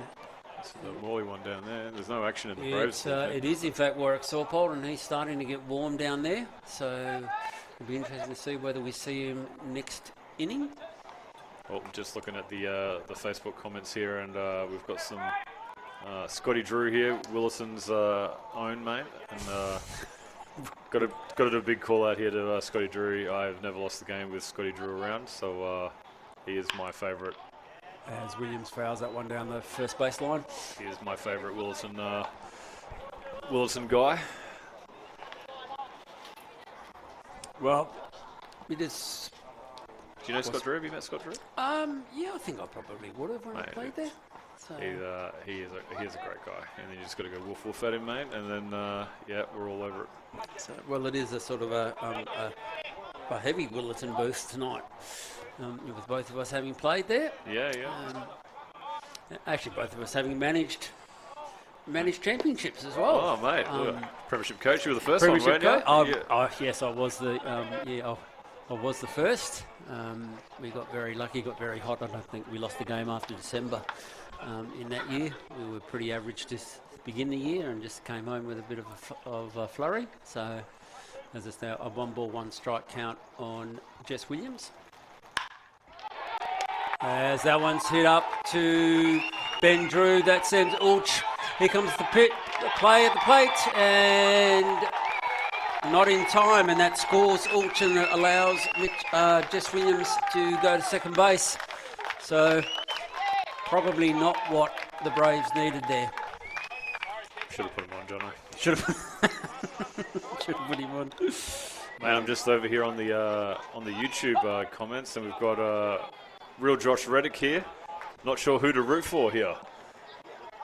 Remember Josh Reddick from Perth coming over? Yeah. Astros the Astros guy, actually. I saw his name on something in some competition somewhere, doing something, like an old timers game or something. So, wasn't Banana Ball or something like that, was it? No, it was Banana Ball. I think he did a game Banana Ball. Well, it seems to be the rage, doesn't it, really? So, mate, why not have a bit of fun? Why not? Look, it's pack out crowds and do all sorts of things, and that brings Josh Kennelly out as well. Looks like we have a change as we look to see Matt Kennelly he was coming out and standing on first. He's going out to right field. Yep, so that's He's going to come into first, and Bowser's going to the mound. Okay, so I did speak with Josh today. He did ask if we got the 47 changes that he made last night, and he does the same thing again. So obviously we now have Jake Bowie coming in from third base. He will pitch. Looks like we have MK Ultra, Matt Kennelly going in to the outfield into right field. Man, I'm loving this. Bowser is just coming in straight from third onto the mound, and it's just effortless. He's just looking ready to go. That looks like we've now got Ben Drew has moved from right field to first base. So that takes Kevin Clark out of the game. MK Ultra, and we're still to see who is going to take third base.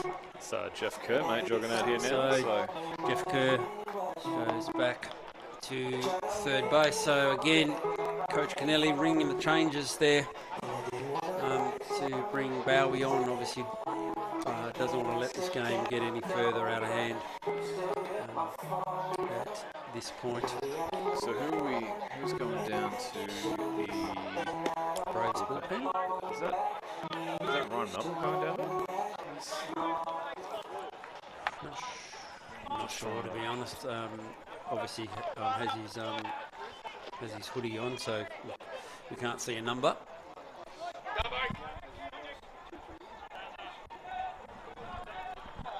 As that sees Cameron Barr now come to the plate with Jess Williams on second base, and Jake Bowie about to deliver his first pitch, and struck on by Cameron Barr for strike number one. Cam is 1 for 2 tonight and is 2 for 6 overall in the grand final series. Bowser comes set and again strikes through with the fastball. So looks like Barr's having trouble catching up to the Bowie fastball. Now what he doesn't want to do is throw a breaking ball or throw anything off speed. Give him a little cheapy, blooper right here. Again, you know, you speed up his bat if you throw off speed, and he throws in a fastball, and Barr manages to place it over the party deck for as a no ball and 2 strike count. I feel like you've been traumatised by your years at school, boys, by watching young guys do that, mate, because that is a 15, 16, 17-year-old special, feeling like, oh, I've got to mix it up here. And yeah, they blow 2 fastballs by a guy, and then I'll throw him a change-up. Yeah.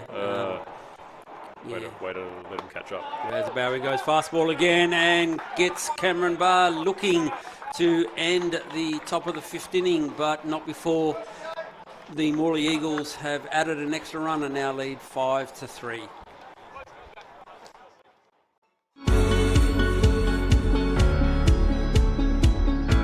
My name's Derek Bird and I'm the Group General Manager for Harcher.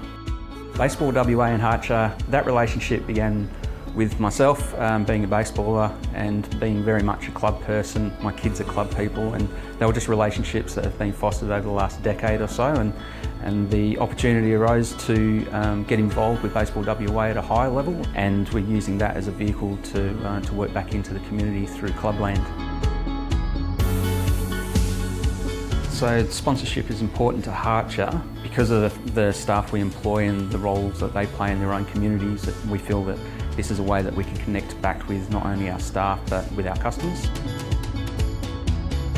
Volunteer sports are generally run on the breadline, and they need support and they need some additional resource for them to be viable and for them to be successful, and we feel that we can play that role not only from a sponsorship point of view but also a supply of product point of view.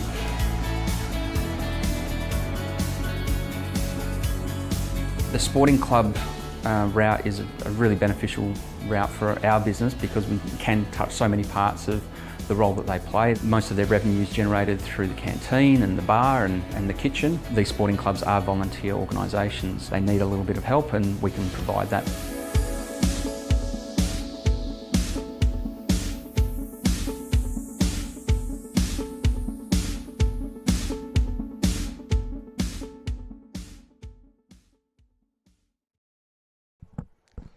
Welcome back to NSHA Higher Ballpark, and I just want to make a clarification. Yep. When I said old-timer in relation to Josh Reddick, what an old-timer's game, okay? Past players game is what you mean? A past players game, yeah. A showcase maybe. Yeah. Pretty sure he'd walk into any of these lineups. So. Yeah, pretty much so. So, but it was terrific to see Josh come out to Perth a couple of years back. And play with our Perth Heat. Obviously won the World Series with Houston, so thank you for being a part of our broadcast, Josh. As we now see Okamura up to bat in the bottom of the 5th still have Lockie Southey on the mound. Warwick Sorpold is still warming up in the bullpen for the Morley team. Okamura's 1 for 2 today. And 3 for 7 over the grand final series.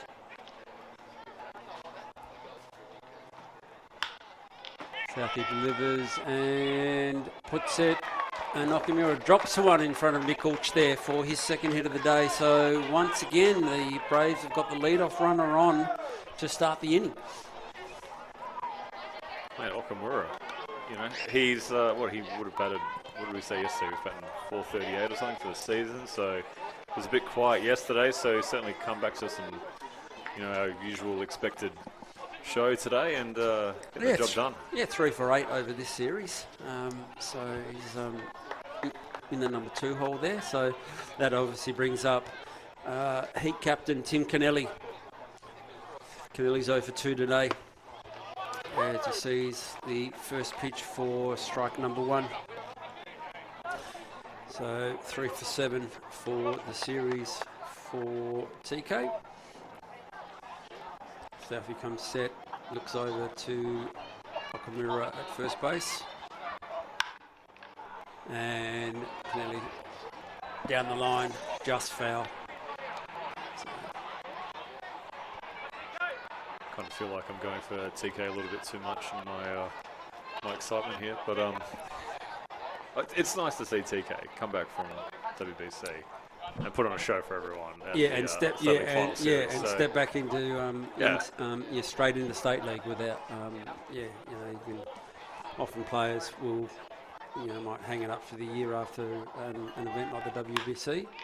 As Kennelly drives that one into the gap, that'll allow Okamura to go to third, picked up by Ben Crook out there, and he fires it in. So Kennelly gets his first hit of the day and puts runners now at first and third with none out. That's what we like to see, Jono. Good hitting. So into the gap. Okamura saw it early round, and that brings Coach Cavalier out to the mound, and looks like we're going to have a pitching change here. That's a quick change,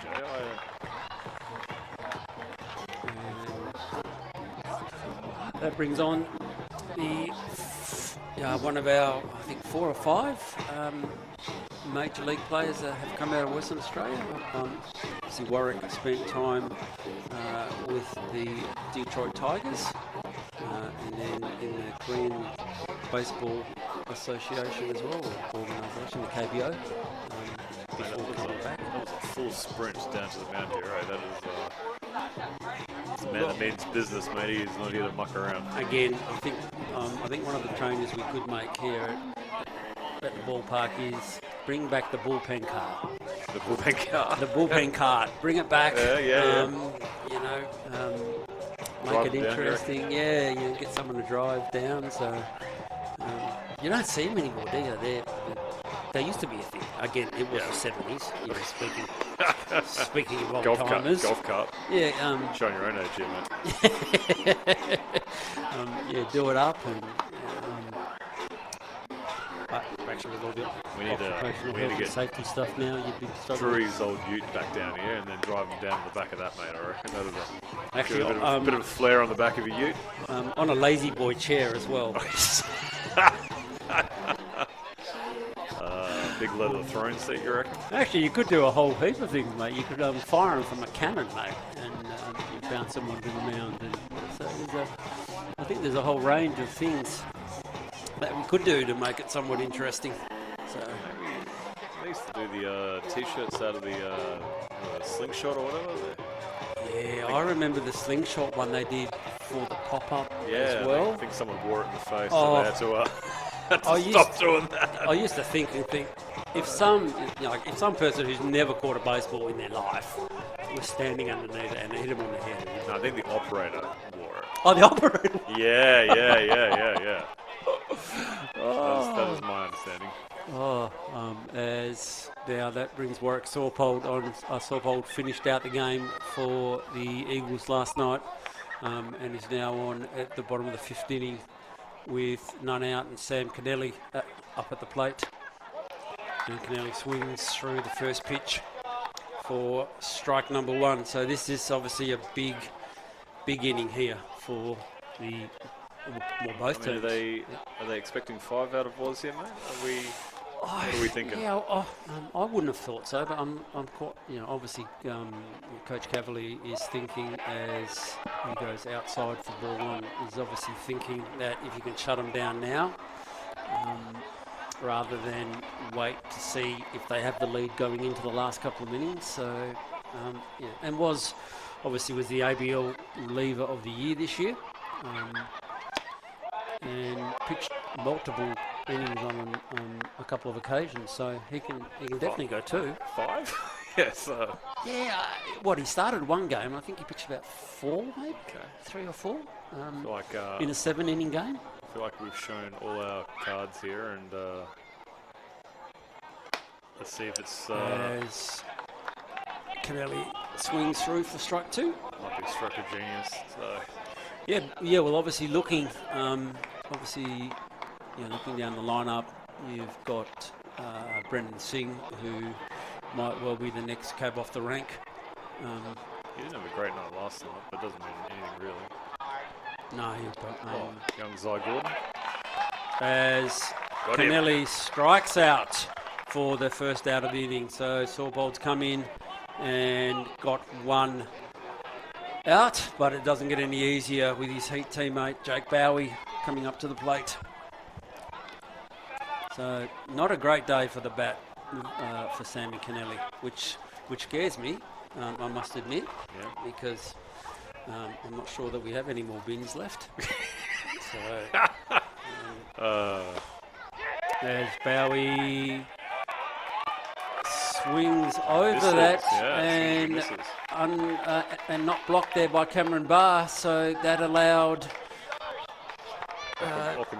Okamura to score, so it now brings it 5-4 and allowed Tim Kennelly to go up to second base. Wasn't sure what happened there. Wasn't sure whether it was a foul ball or whether it was just a wild pitch, but a wild pitch unable to be blocked there by Cameron Barr, so that now brings the lead back to 1.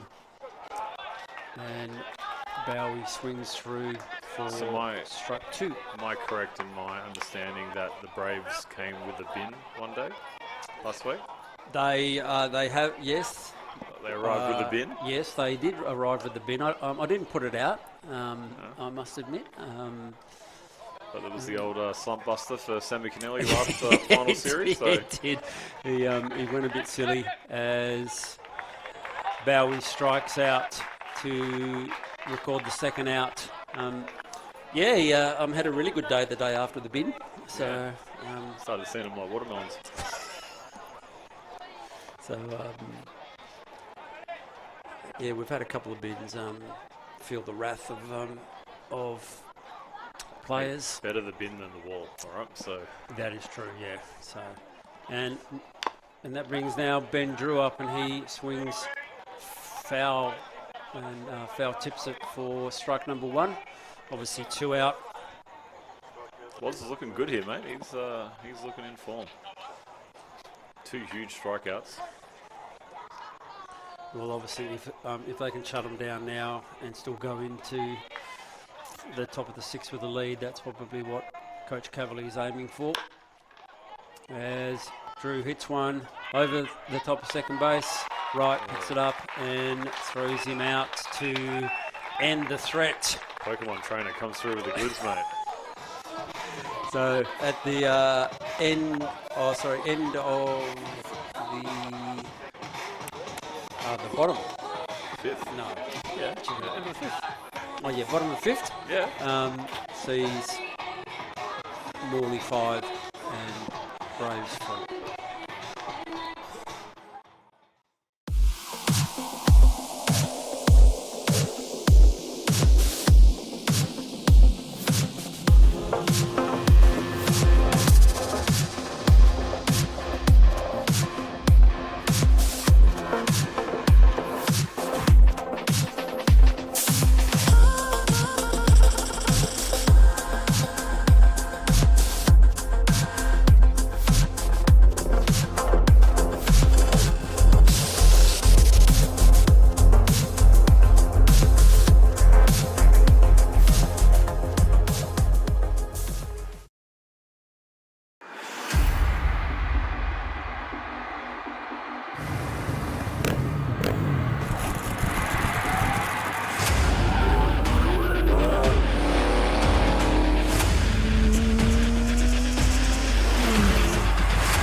Welcome back to Game 2 of the Harcher WA State League Grand Finals, and this inning is presented by Fielder's Choice. So get all of your baseball apparel and gear down at Fielder's Choice.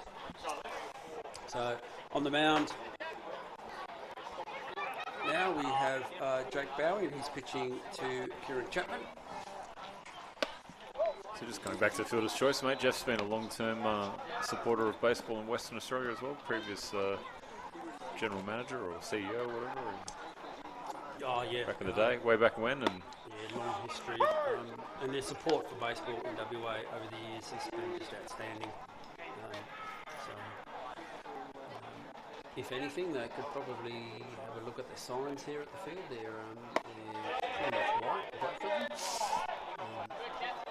But again, for all your baseball apparel, Fielder's Choice down there in Belmont. So very quickly, we have 3 balls and 1 strike on Kieran Chapman as he flies one out, sends Matt Kennelly back, and just in front of the warning track, gloves it for the first out. So good catch out there by Matt Kennelly.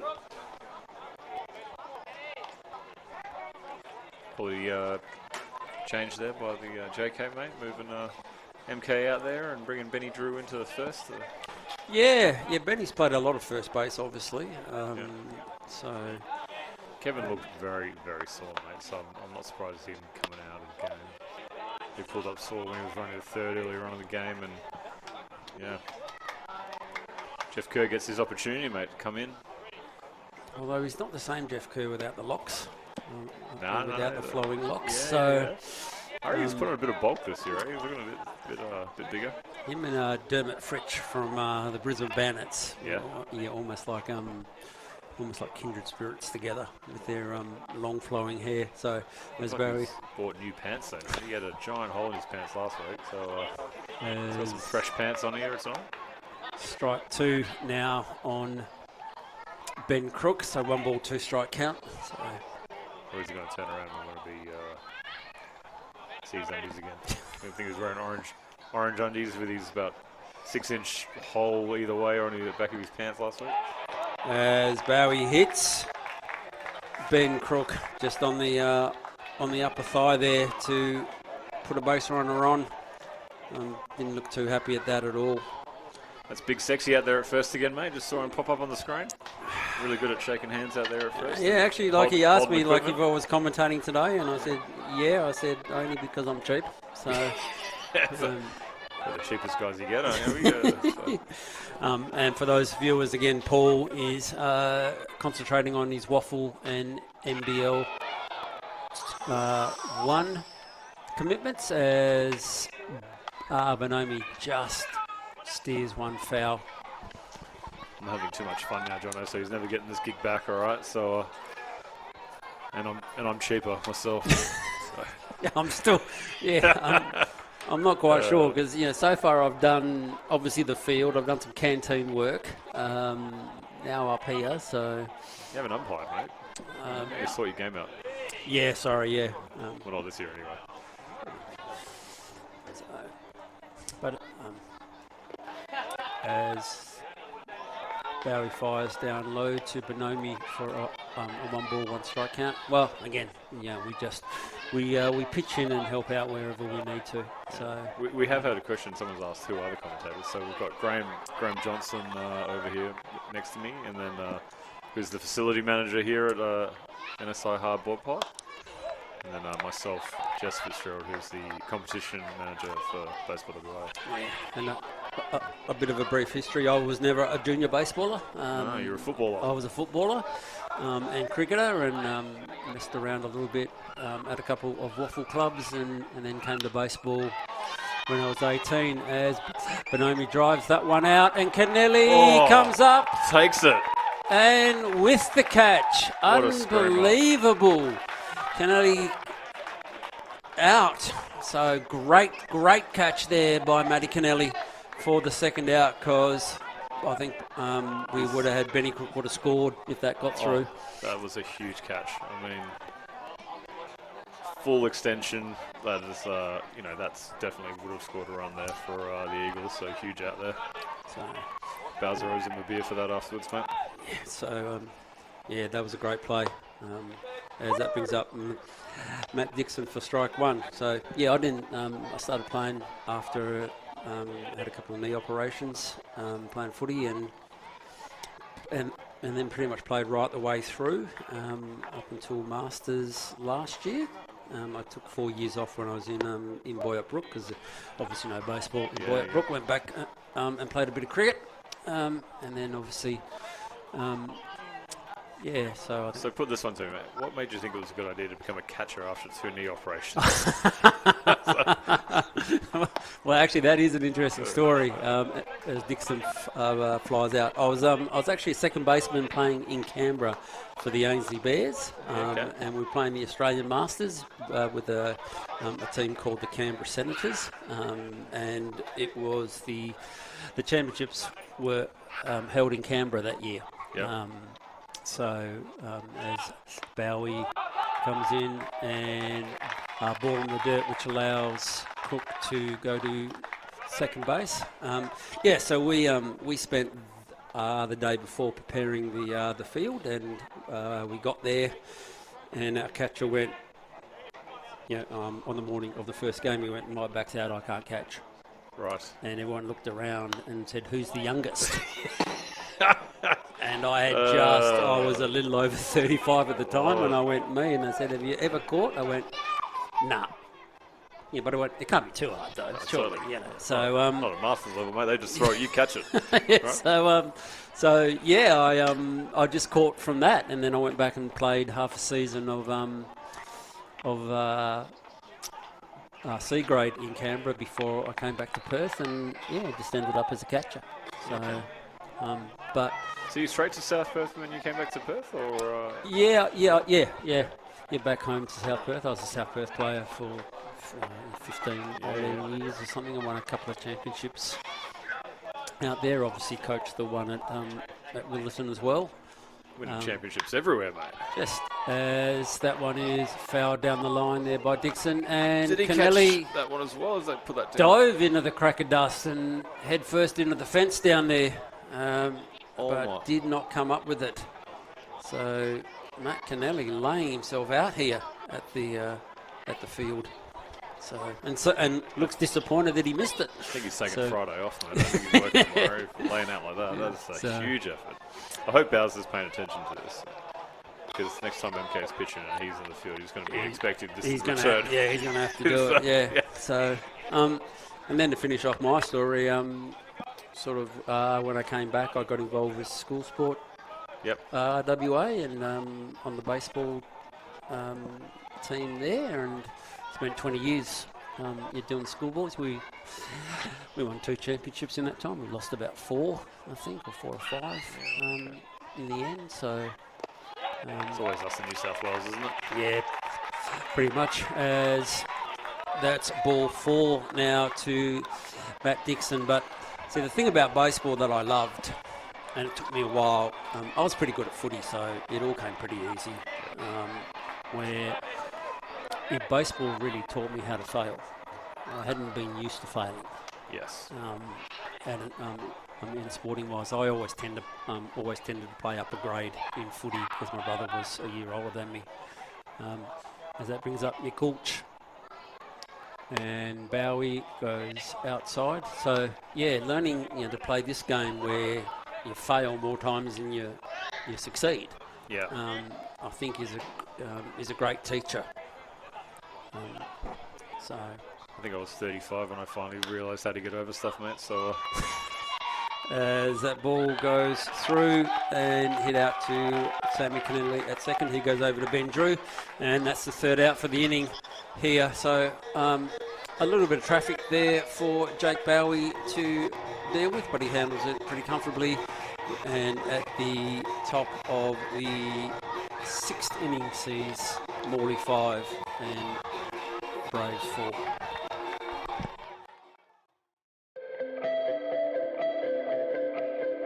I'm Jess Fitzgerald and I'm the Competition and Member Services Manager here at Baseball WA, and I run the food and beverage as well for the State League games that are run at the ballpark.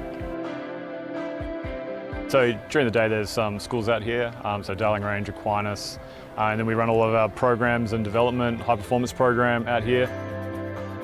So definitely one of the benefits of having Harcher involved is that we're quite a small team here at Baseball WA, and prior to the relationship we weren't offering food and beverage here at the ballpark. We didn't have anyone that was available to run around and do like ordering or anything like that. So it's been great that we've been able to find someone local, WA company that we can deal with, and then we can offer, you know, food and beverage to everyone here that comes out to the ballpark, because before they had to bring their own everything.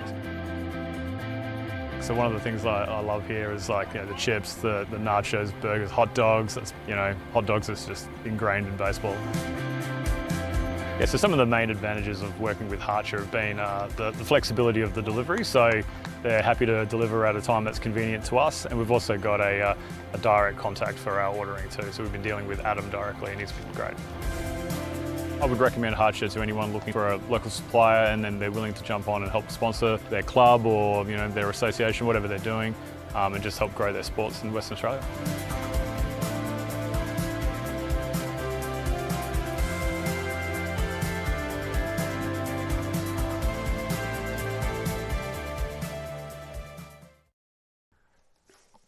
Welcome back to the bottom of the sixth here at NSR High Ballpark, and it sees Warwick Sorpold on the mound for the Morley Eagles, and he's Jeff Kerr up to bat. pitching to Jeff Kerr.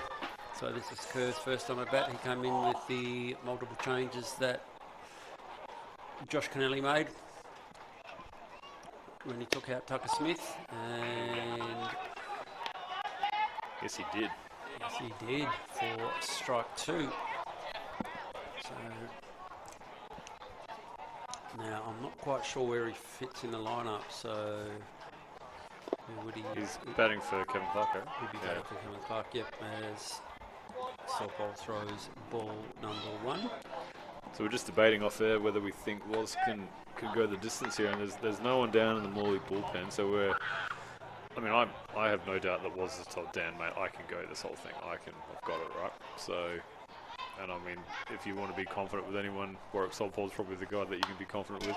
Absolutely, as Kerr fouls one straight back. Yeah, that's probably a good call. So He's a big game player and loves these moments too, mate. So, or maybe we can wait till 2 down in the last, and then we can bring Kieran back on, mate, and see how Woz handles that one, right? As Jeff Kerr strikes out to record the first out of this sixth inning. So nice job there by Woz. He's looking devastating, mate. He's looking really good. Oh, we've got some more comments here on Facebook. Was it the South Perth legend? Definitely lives around the corner from Morley now. Yeah, long-time South Perth guy. Was, and his brother's still playing. Craig's still playing for South Perth. His brother. So taught him everything he knows. Apparently, that's what Craig told me. Is that why he's a pitcher and not a hitter? As Joel Beaches fouls that one over onto the party deck. Beaches is 0 for 1 tonight. Struck out, flied out and walked. It's now a 2-strike count. And fouled off. Yeah, that was a tough pitch there by Sorpold, and Beaches got enough of it to render it foul. So we've had my basic story, other than the 32 years that I spent as a high school science teacher. So we could. Well, you want my background too? Well, I think so, mate. If people want to know who we are, as Beaches strikes out for the second out of the inning. So Sorpold's gone back to back on K's. So we've got one South Perth legend here next to me. We've got one South Perth legend on the mound apparently, and then we've got the Pee Wee Championship legend here from South Perth too. Pee Wee Championship.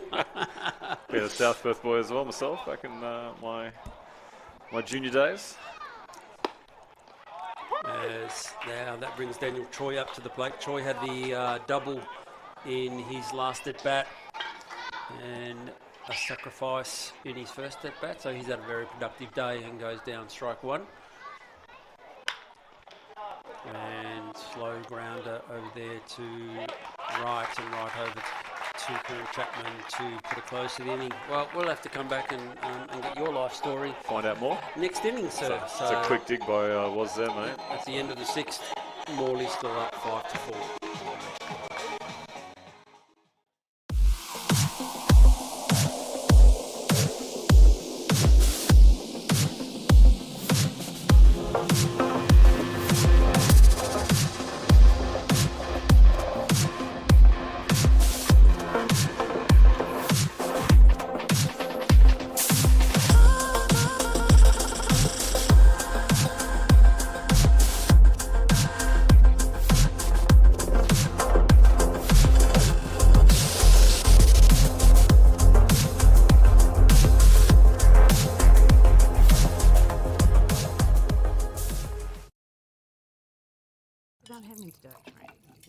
Hey, Dad. Can I have some? No, love. Good call, Dad. It's easier to say no when we all say no.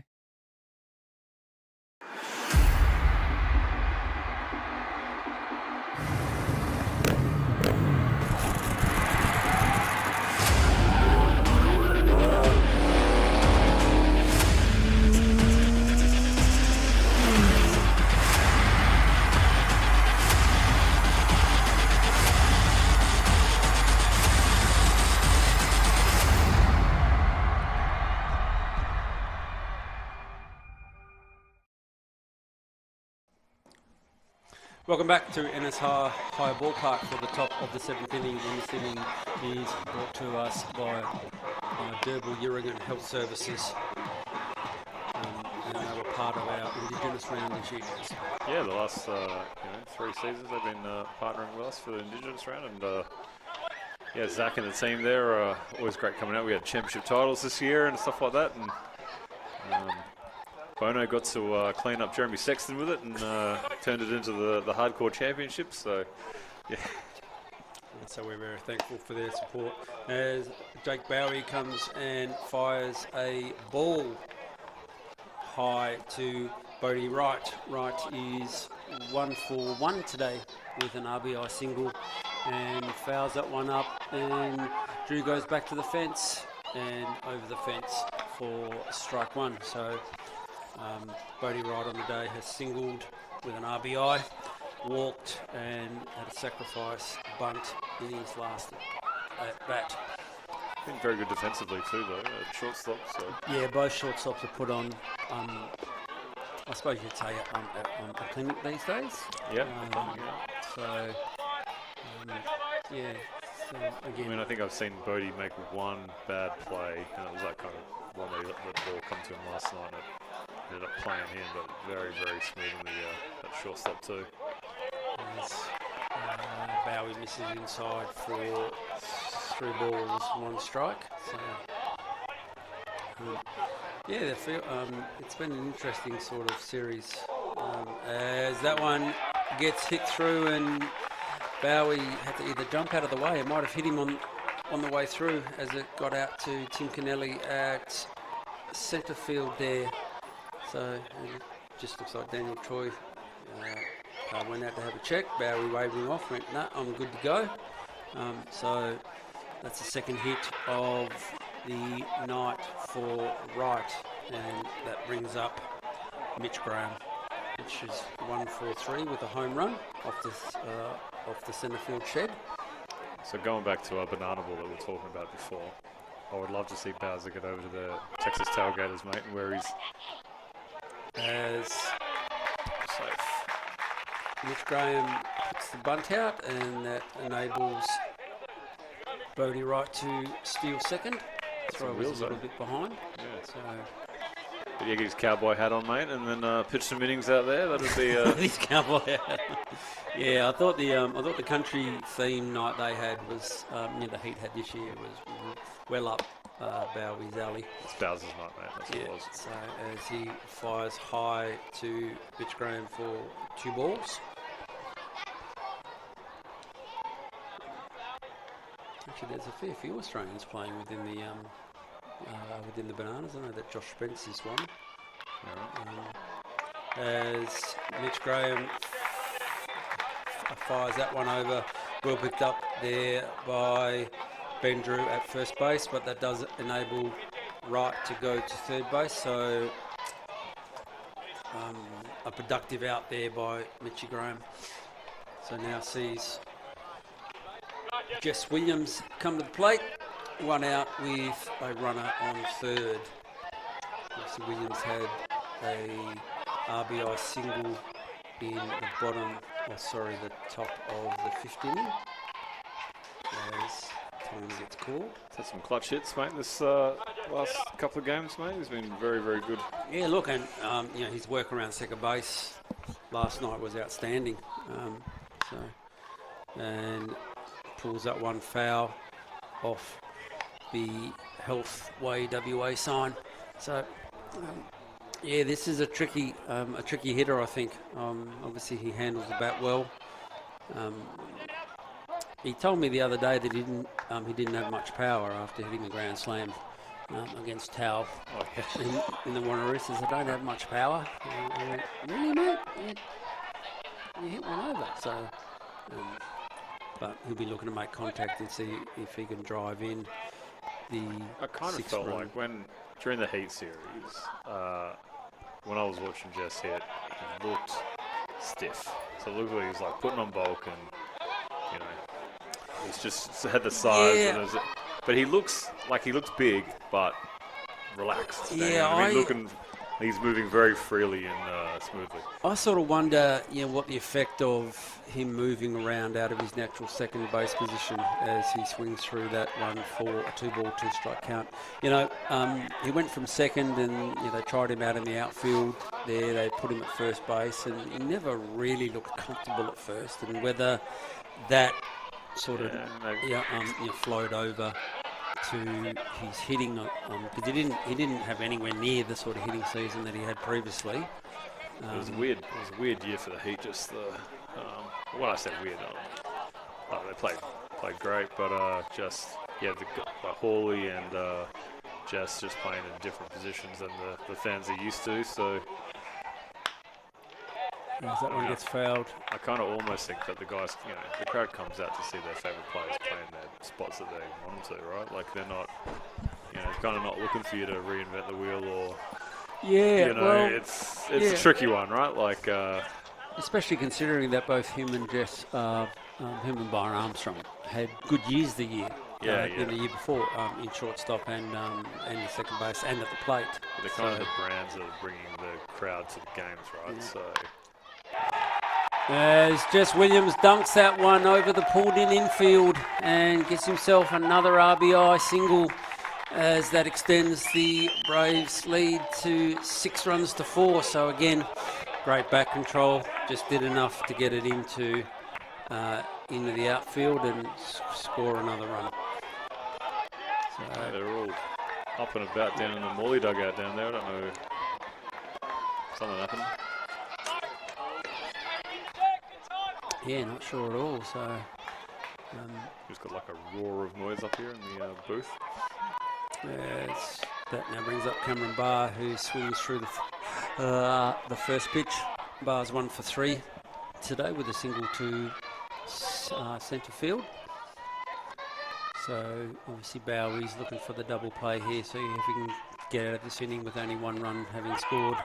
As that sends the runner off, so Williams is off and safe. Close play there at second base. That was a nice throw from Daniel Choi, but Jess Williams just got in underneath it and now puts himself in scoring position. Yeah, definitely beat it. Really, he's got some wheels though. He can move. Yeah, he can still run, Jess. Yeah, except when he plays footy and he tends to break ankles. Too many baseballs playing footy, mate. And, he just had a bad run there. I think he did it twice. I think once Ben Standen ran into him from Perth and broke his ankle, and then he went out and played a bit of footy and had the same thing happen again. So all these baseballers deluding themselves into thinking they can play football. You know? yeah, it's as Bowie comes in and He put foul ball. He was all over there. He had his hands in the air really early. Yeah, obviously the Morley boys went up hoping that one would remain fair, but Ross Drinkwater there called that one foul. So I know one of the things, because I knew some boys from Subiaco, because I know Luke Hughes went down and he went down to Subi, I think, for a little bit. And, it was either Subi or East Perth Warwick. Most of our kids played at Subi, East Perth or West Perth, and they were just shocked at how big he was in the shoulders. Yeah. Because obviously that's a baseball thing. As Bowie throws down low to Cameron Barr for a 2-ball, 2-strike count. So, you got to be a big boy to make it to the major leagues, mate. So yeah, definitely, big fellas. As that one's hit out and well chopped off by Kerr, fires it over and gets him. That's a terrific play by Jeff Kerr, fresh off the bench. robbed him of a hit right there, mate. That's a huge play. Great play there by Jeff Kerr. I always laugh these days with footy because my wife's uncle was a former Simpson medalist, played for East Fremantle, won East Fremantle was first and best. He was credited with winning the 65 grand final for East Fremantle over Swans, and he was their first ruck and he was 6'3". Now, if you're 6'3", you're a midfielder. So yeah, the game. The game like canned meat they were eating post-war, mate. It was stunted their growth. Too much spam. Okay, so that brings to the plate Kieran Chapman, and 1-ball count on Chapman with Jess Williams on second. So you want to make sure that you keep everything in front. If anything that gets to the back net, Williams will definitely score. As Bowie comes set and well hit up to the shortstop. Okamura fires over to first and records the third out, but not before Eagles add on another run and now lead 6 runs to 4.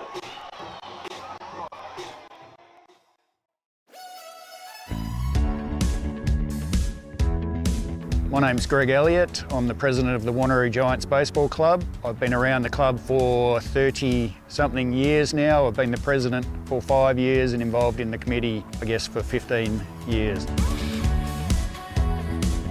The Wanneroo Giants have had quite a long relationship with Harcher now, through the general manager of Harcher being a part of the baseball club, set up quite a good relationship in regards to buying all our products for our canteen and our cleaning products over a number of years now.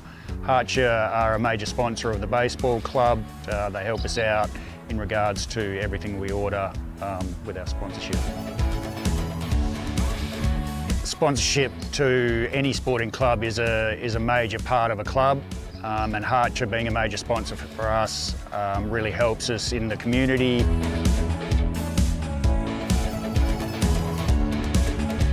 Harcher makes our lives a lot easier, not having to chase around products through the supermarkets. It's all delivered on time and we get exactly what we order when we need it. I'd recommend Harcher to any sporting or community club.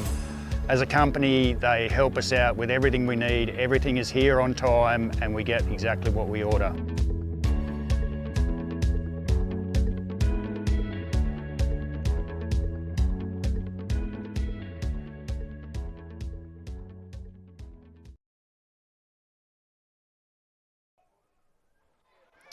Welcome back to NSR High Ballpark, and sees Morley now with a 6 runs to 4 lead.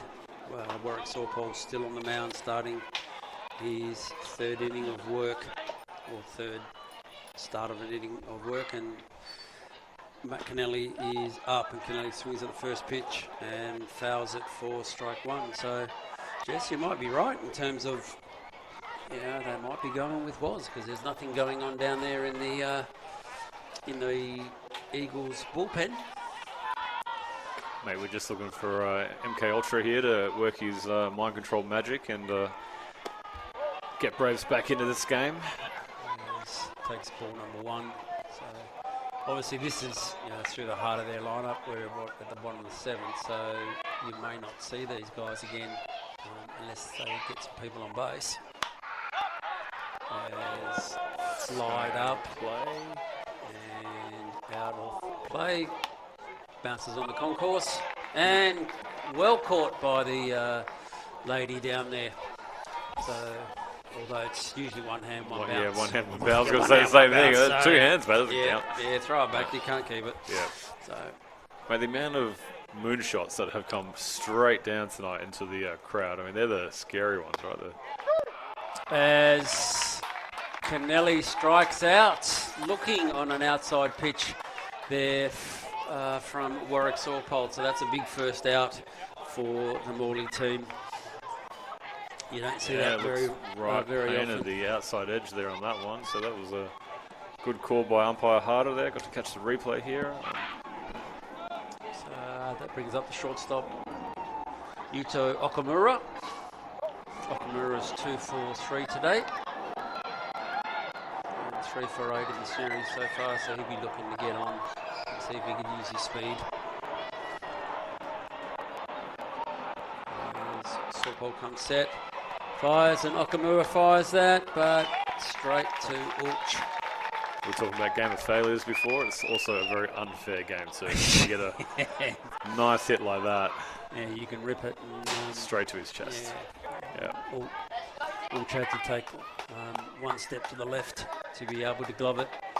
And now that brings up Tim Kennelly with his team down 2 runs and the bottom of the 7th inning. So there's not many outs left for the Melville side. But in saying that, of course, there was 1 strike left last night and they came back to tie it.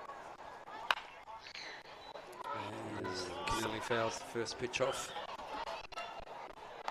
Didn't swing big enough there, I reckon. He'll be just looking to get himself on somewhere, somehow. Obviously, you've got then Sam Kennelly, Jake Bowie, Benny Drew to follow, so that's still a pretty potent lineup. As TK swings through for strike number 2.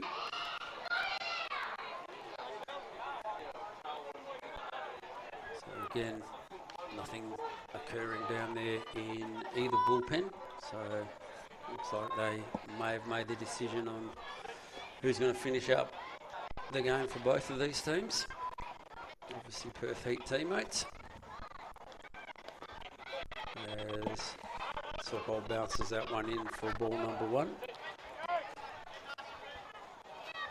Can't say I'd be loving watching the ball bouncing from the plate. Yeah, luckily no one's on.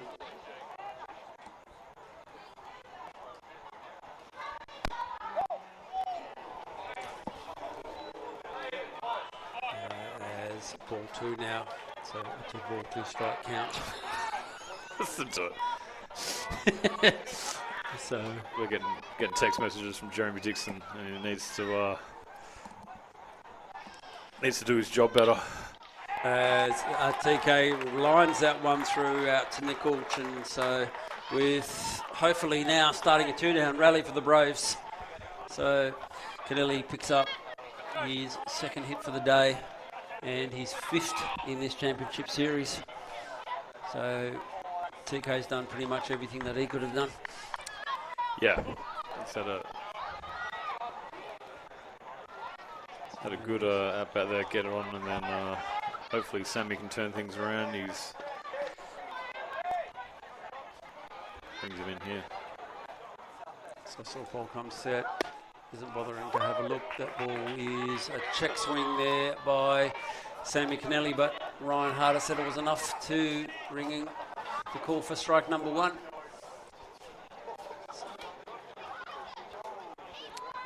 Are you guys in dreamland? Jeremy, count how many hits there are compared to how many hits there actually are. So, he may be getting a shocking job tomorrow. I think there's a blocked toilet in one of the change rooms. So as that ball gets away from Cameron Barr and allows Tim Kennelly to go to second base, so it puts him in scoring position. So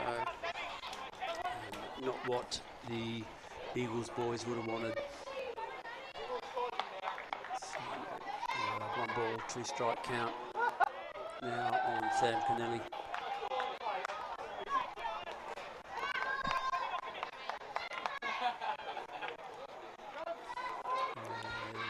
Warwick disengages from the mound and calls up his catcher Cameron Barr.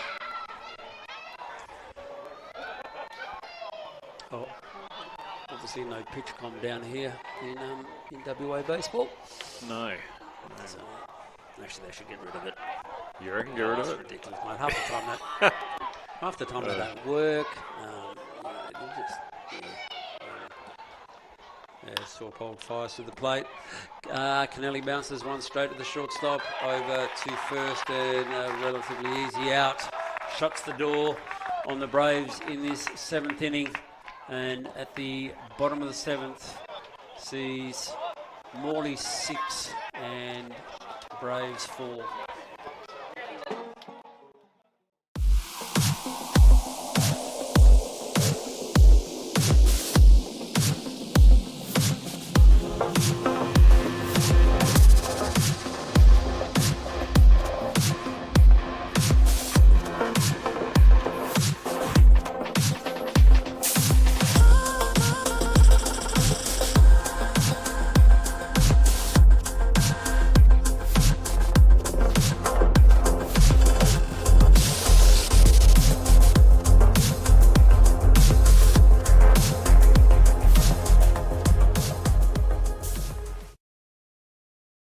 About having to do it, right? Did you actually go? Hey, Dad.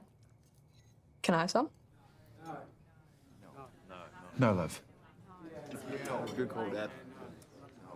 It's easier to say no when we all say no.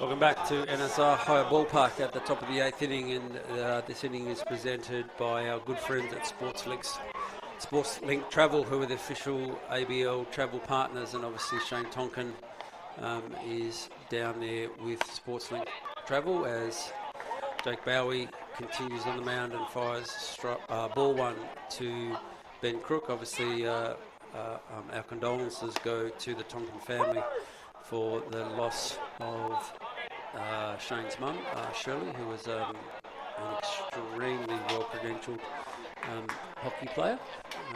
And the funeral was today, so our thoughts are with Shane and the family. Yeah, it's obviously a big baseball family, but yeah, in her own right, huge hockey player and massive in the WA sports community, mate. So yeah, it's a sad day. As Barry now comes in and throws his 3rd ball, so a 3-ball, 1 strike count to Ben Crook, so at the bottom of the order. And then obviously you'll end up with Bonomi and Dixon as a walk thrown to Ben Crook, so his 2nd time on base was hit in his last at bat. So that now this is an interesting spot here.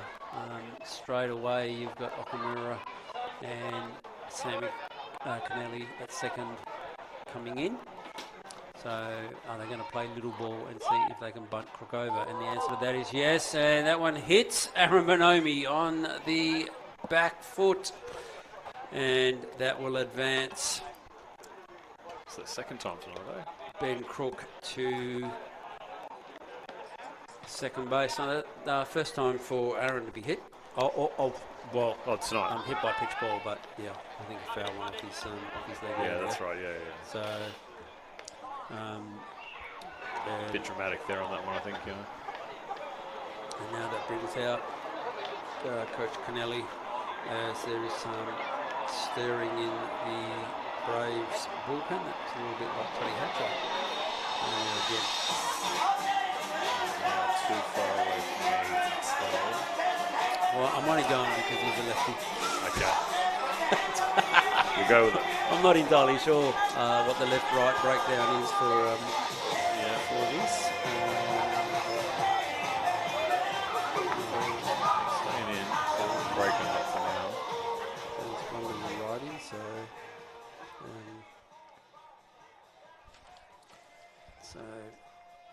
obviously wanting to figure out what they're going to do if Matt Dixon bunts, and Dixon bunted in the first inning to send Bonomi to second, that eventually allowed him to score. A couple more runs here is pretty important, right? Like that little bit more of a... As he bunts around and bunts straight back, Bowie goes to third and is out. Yep. So excellent play there.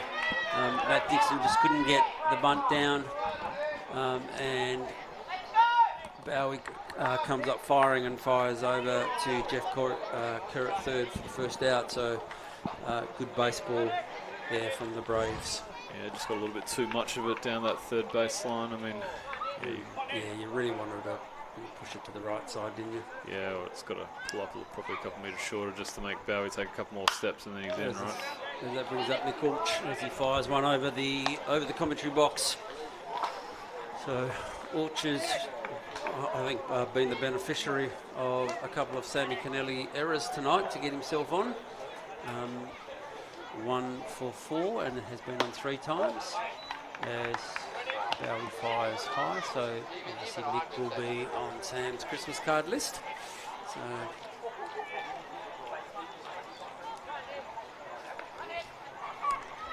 as Bowie now comes set with a 1-on-1 count.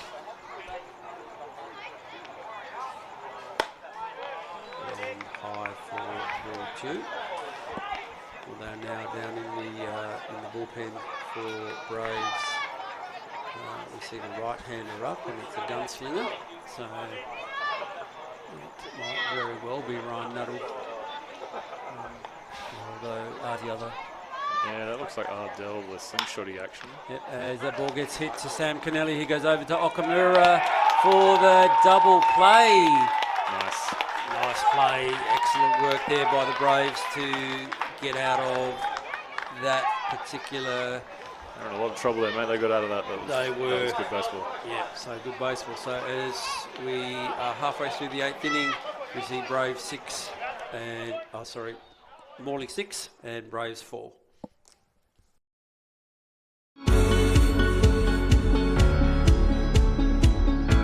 My name's Derek Bird and I'm the Group General Manager for Harcher. Baseball WA and Harcher, that relationship began with myself being a baseballer and being very much a club person. My kids are club people, and they were just relationships that have been fostered over the last decade or so, and the opportunity arose to get involved with Baseball WA at a higher level, and we're using that as a vehicle to work back into the community through Clubland. So sponsorship is important to Harcher because of the staff we employ and the roles that they play in their own communities. We feel that this is a way that we can connect back with not only our staff but with our customers. Volunteer sports are generally run on the breadline, and they need support and they need some additional resource for them to be viable and for them to be successful, and we feel that we can play that role not only from a sponsorship point of view but also a supply of product point of view.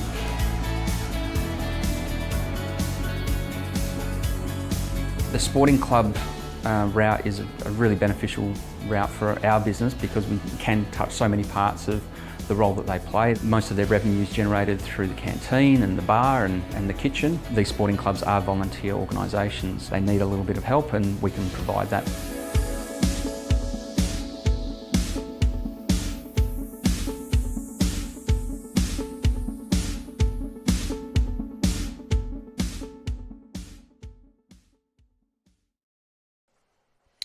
So welcome back to NSR Higher Ballpark, and we're at the bottom of the 8th inning, and we have Jake Bowie up at the plate, and Bowser opens up with a single to right field.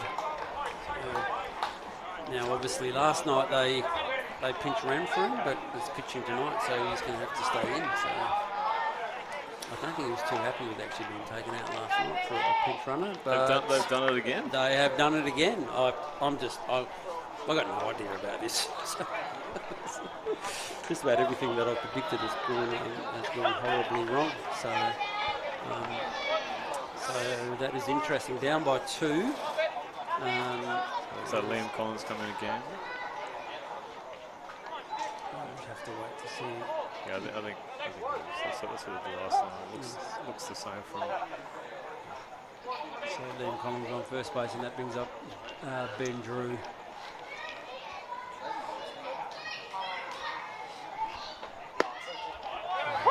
Sorpole fires one in there for strike number 1. So this is going to be interesting. You know, all my predictions have been wrong during this series, but you're not probably going to play small ball when you're behind. No. So he's going to rely upon Drew to hit as Sorpole fires that one in for strike 2. He's just been so efficient. So was only on 38 pitches. He's got to get through 2 more innings here. So 6 more outs for the Braves to see if they can level up this grand final series as Drew fouls up one back to the back net. So the question is, do you put the runner in motion as well, just to see what will happen? Yeah, potentially. Maybe at the bottom of your lineup you might play hit one ball or just a straight steal to see if you can get them in the scoring position. As Sorpole comes over and bounced and over the first there, but that does advance Liam Collins to second base. So Ben Drew, effective out, but obviously uses up one of the 6 outs they had left. We're talking about not bunting when we're behind, and basically has the same effect, right? So you've blown it out here. So really they need Jeff Kerr to get hit here, score a run. Big swing there by Kerr for strike 1. We'll try and hit a home run. Well, we know they shouldn't, but the last 3 outs always of a championship always seem to be harder than the first 3 outs. As Kerr swings and misses for strike 2, so he's very quickly in the hole. He doesn't look like he's had a good approach here in his last at-bat against West too. It's just swatting, and he needs to try and punch one out the other way.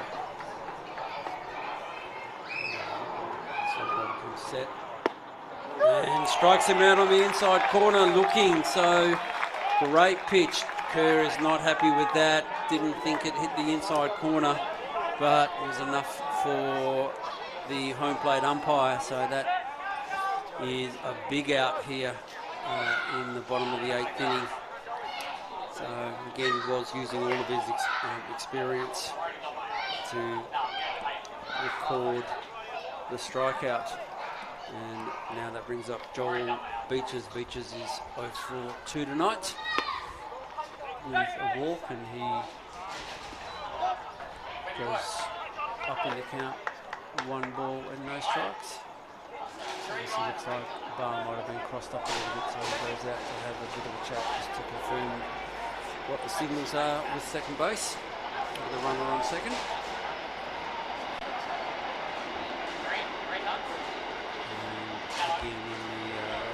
In the Braves bullpen, you see the lefty warming up. And Sorpole comes and misses for ball 2.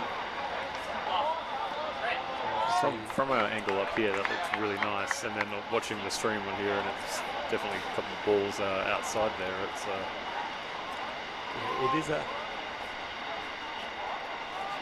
it is a hard spot to to pick the pitches from.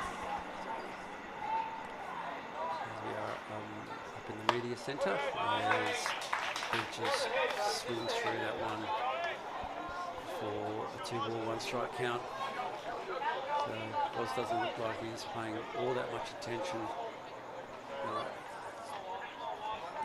to Liam Collins at second base. Cursory look. Up a little bit more now. Comes to the plate and Beaches fouls that one over the party deck here at NSR High Ballpark. So now we're getting down to really the crunch time. That's running out for the Braves team. I just don't think take the bat out, Bowser's bat out, and you don't put him in motion. It just seems. As Beaches fires that one into the right fielder. Then Collins went and then was held up by Josh Kennelly. So nice hitting there by Beaches to single out to right field. I don't remember last night, but Liam was flying around the bases. So, I mean, he's been conservative there. Didn't want to kill the out, but I reckon he would have gotten in there. Would have been close, wouldn't it? So, I mean, Chapman's would have had to have relayed it. I just don't know if it's. Yeah, I think he would have cut it off and held it. And now that brings Daniel Troy up to the plate. Troy's 1 for 2 tonight with an RBI. And that one's up high to start the day. He got a sack fly earlier in the game, didn't he? Yeah, so. Sack fly, yeah. Yeah. So you've got Beaches there at first, and Beaches could run a bit, so whether they put him in motion.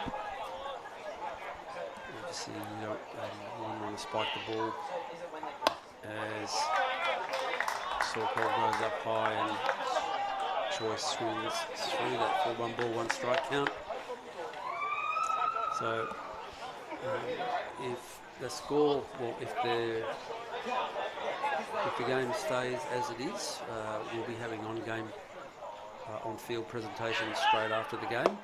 As Beaches does steal second on a no-throw there by Cameron Barr. So now 2 runners and a tying run in scoring position. So I think anything into the outfield, they're going to send Beaches. So it's starting to look up a bit like last night, mate. It is. As Troy hits a foul ball there. Did that last night too, didn't he, Troy? Hit it into his foot. And that's a big... You've got to start running up on those ones, mate. You're safe if you hoon up there. So. As we're looking down to the Morley bullpen, and that's Kieran down there, mate.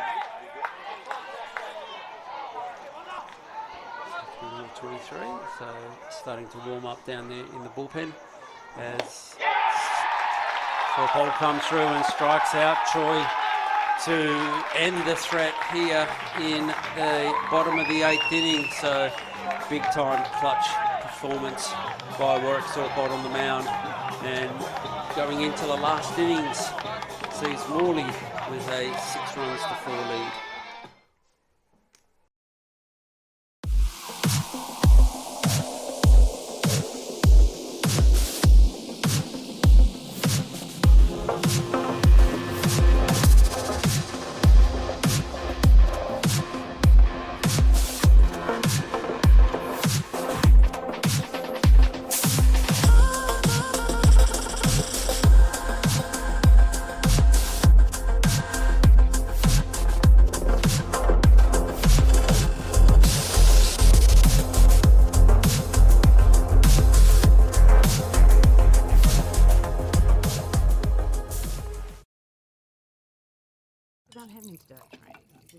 Hey, Dad. Can I have some? No, love. Good call, Dad. It's easier to say no when we all say no.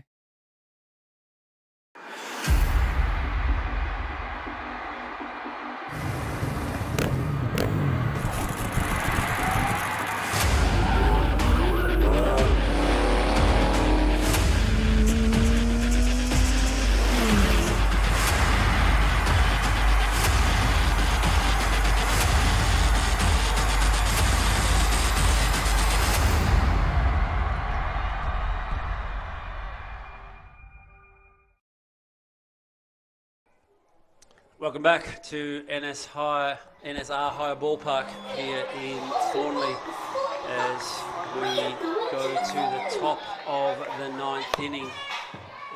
And at the moment, the Morley Eagles have one hand on the Premiership Cup. Toddy Hatcher's on the mound, mate. And Todd Hatcher comes onto the mound to try and shut down the Eagles to give his team an opportunity to win in the bottom of the 9th. So pressure situation here. There is a righty warming up in the Braves bullpen.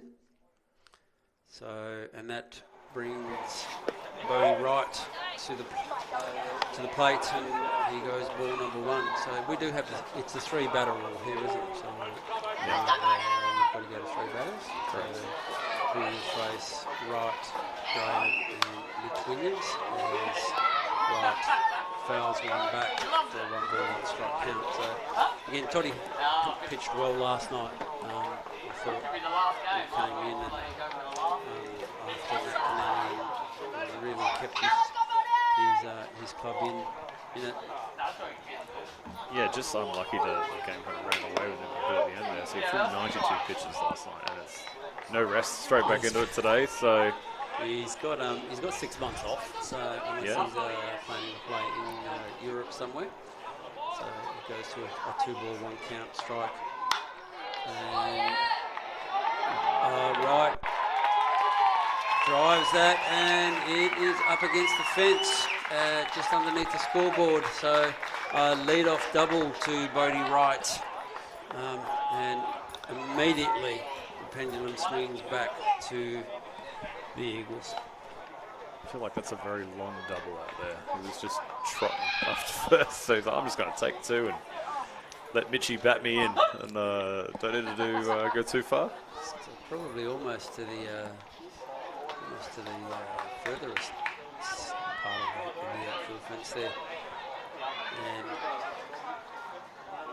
we've now got Make a change. Wright coming off. He's walking reasonably gingerly as well. So I'm not sure, because I was watching where the ball ended up as opposed to the runner, but he's coming out now. And now that brings in Zy Gordon into pinch run for Wright. Well, that takes Bodie out of the game for the last 3 outs. So probably you'll get Dixon swinging over to shortstop, maybe, and then coming in with the third baseman somewhere. yeah, I guess we're seeing it. So. Mitch Graham's at the plate. He's 1 for 4 today with the 3-run home run in the first innings.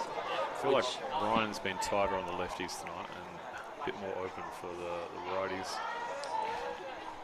As he goes to ball 1. He does have the base open there.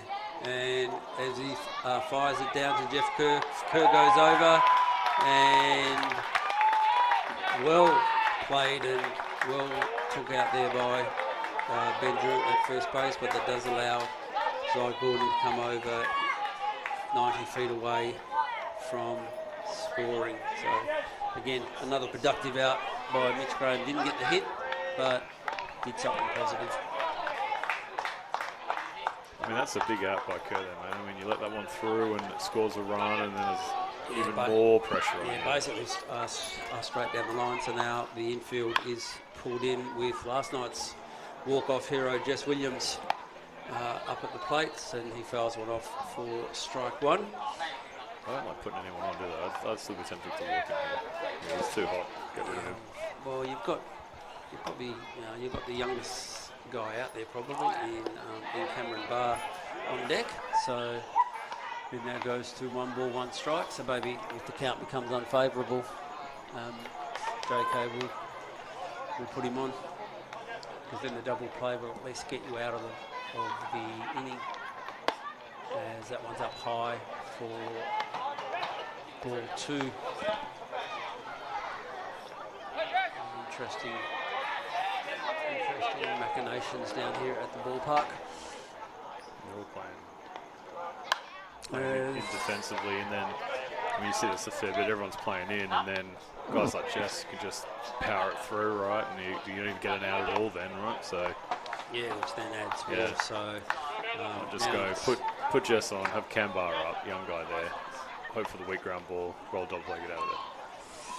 As it's now 2-2, and that one's wide by Hatcher. So that makes the count full on Jess Williams. His last 2 at bats, he's had 2 singles. So, he's a dangerous hitter as well, and that one's bounced and well blocked there by Daniel Choi. So in the end, he does get on. So maybe he didn't look like he wanted to challenge him very much with fastballs and the like. And now that brings Coach Josh Kennelly out to have a chat, and all the infielders coming in to see what exactly they want to do. So this is probably more of a chat about where they want their fielders, what pitches they want to throw, and then where do they want to put their fielders.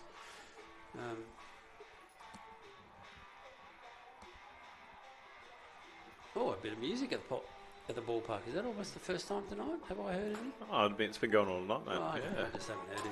So We've been too engrossed, mate, in what we're doing. I'm going to use the word old timer to describe myself with some of the music that gets played. So This is a bit too new for you, is it, the Nutbush? no, Nutbush is fine. Yeah, which is why Bit too I actually modern. twigged, mate. Oh, Yeah, okay. most of the other stuff, I have no idea what's going on. As there's a pick-off play, and over to second and first, and Zy Gordon scores. So it almost looked like it was a stock standard leave first base, get the ball to be thrown around, and then come in to score with Gordon, who is pretty fleet-footed. So if that was a set play there by Eagles, that was well done. We have seen Braves do that twice now in this final series. So, not the grand final series, but we saw them do it last week, where the exact same thing, pick off to 1, delayed steal. As Cameron Barr hits that one, and it is Stand-up double, it's bounced over. bounced over. That one's called by the first base umpire, Love it. Really flapping Brett the wings. Robson. Actually, I was thinking, gee, over, not over. As he went to the deepest corner and bounced it over instead off the crack of dust. So, Mate, Cam Barr, look at him go. Cam Barr. So, Should have walked him too, mate. You know? Loaded all of them up. You know? again, mate, I don't think there's anything that we've set up here that has actually come to fruition. So that was an excellent hit by Barr. And scored. Oh, it's going to go into 3 here as well. Now he goes over to third on the wild pitch by Hatcher. So, I mean, Cam Barr, is he 18 yet? He'd be 18 max, right? Gets to play in a State League Grand Final. yeah. Bounces well, one over. Yeah, Has caught really, really well the whole tournament. yeah, The whole series, he's, sorry. Obviously was in the West Australian team that came second this year at the AYCs. Was also our catcher for the schoolboys last year for a second place. So he's starting to get a nice little collection of medals. As now Kieran Chapman's up with the 2-ball count, and that one's fired in for a strike. Again, the Braves infield is in, trying to cut down Barr if he goes home.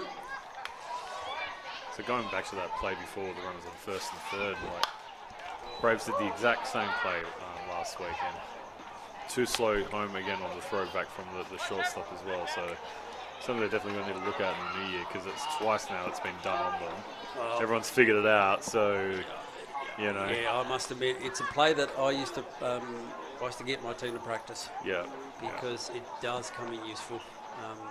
Because obviously the pitcher sees the guy run, instinctive to go over there. You know. Like if we're going priority home, right, then we've got to fake throw over and then maybe come home instead, or go no, we're going to give up the run and we're going to take the out, right? Like to end up with no outs and a run scored. It's not great at this level. As Kieran Chapman fires to the shortstop, Okamura, and gets him out at home. So nice throw there by Okamura straight to Daniel Troy, who dropped the glove on Canberra, but he's getting the congratulations of his team now with his double that scored the 8th Morley run. So now we've got 2 out with Ben Crook up. And Crook gets one off the end of the bat, but not far enough to get past Okamura at shortstop. So at the end of the midway through the 9th inning, Morley need 4 to tie it, 5 to win it. Yeah.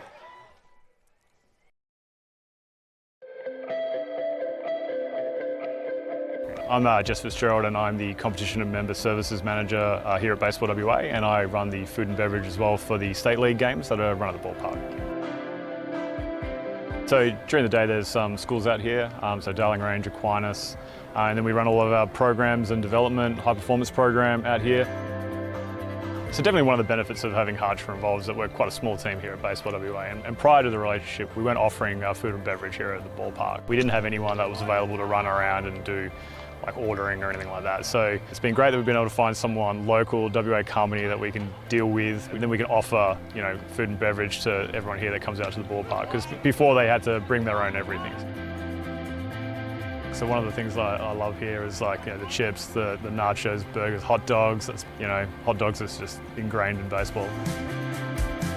Yeah, so some of the main advantages of working with Harcher have been the flexibility of the delivery. So they're happy to deliver at a time that's convenient to us, and we've also got a direct contact for our ordering too. So we've been dealing with Adam directly, and he's been great.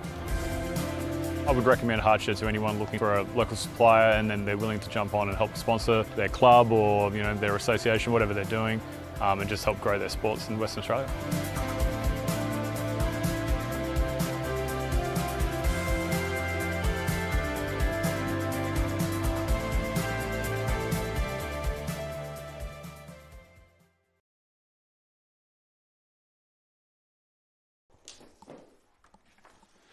So 2 runs in the top of the 9th inning sees Morley with an 8-4 lead, and former major leaguer Warwick Sorpold on the mound and looking to close out this 2025-26 Harcher State League season as he fires into Matt Kennelly high for ball number 1. So Jess, all to do for the Braves, but we said this last night, right, and they came back and tied it up.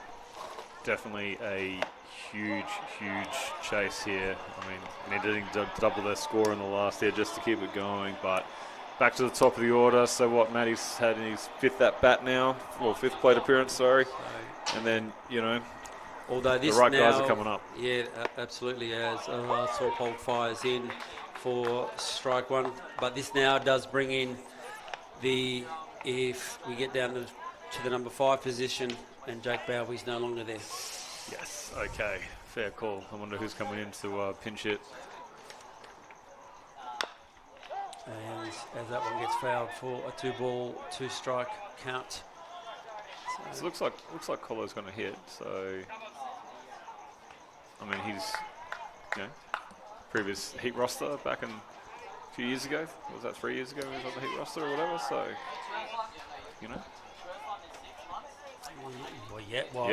Again, it's a time for people to step up as that one gets fouled off Matt Kennelly's foot.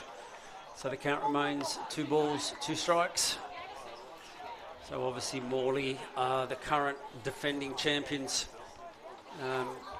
having beaten Braves last year in a 2-game series. So looking to go back to back. So Sorpold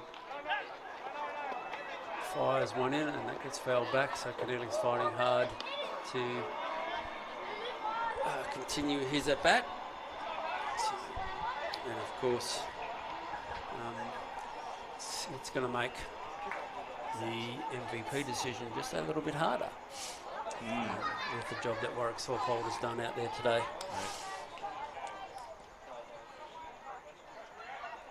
So 2 and 2 on Kennelly, and he drives one out, but taken by Ulch. So the Braves now down to 2 outs as Matt Kennelly flies out to the left fielder, and now that brings up Okamura. He's had a good night tonight at the plate and also in the field. He's 2 for 4 at the plate and has played some sparkling defence, but obviously in a big position now, and swings through the first pitch. That was a hack. That one was. Yeah, well, he's not. He's obviously not going to win it by putting it over the fence, but He's just trying to slap it through that gap between Williams and Hall there. I mean, Chapman there. Sorry. Either need base runners or home runs. As Sorpold comes in and fires for strike 2. So this is where all of Warwick's big time experience is, like his time in the majors, in the Korean, in the KBO, at the recent WBC, all is in his favour right now as he comes to the plate and fouled off there by Okamura to keep his at-bat alive.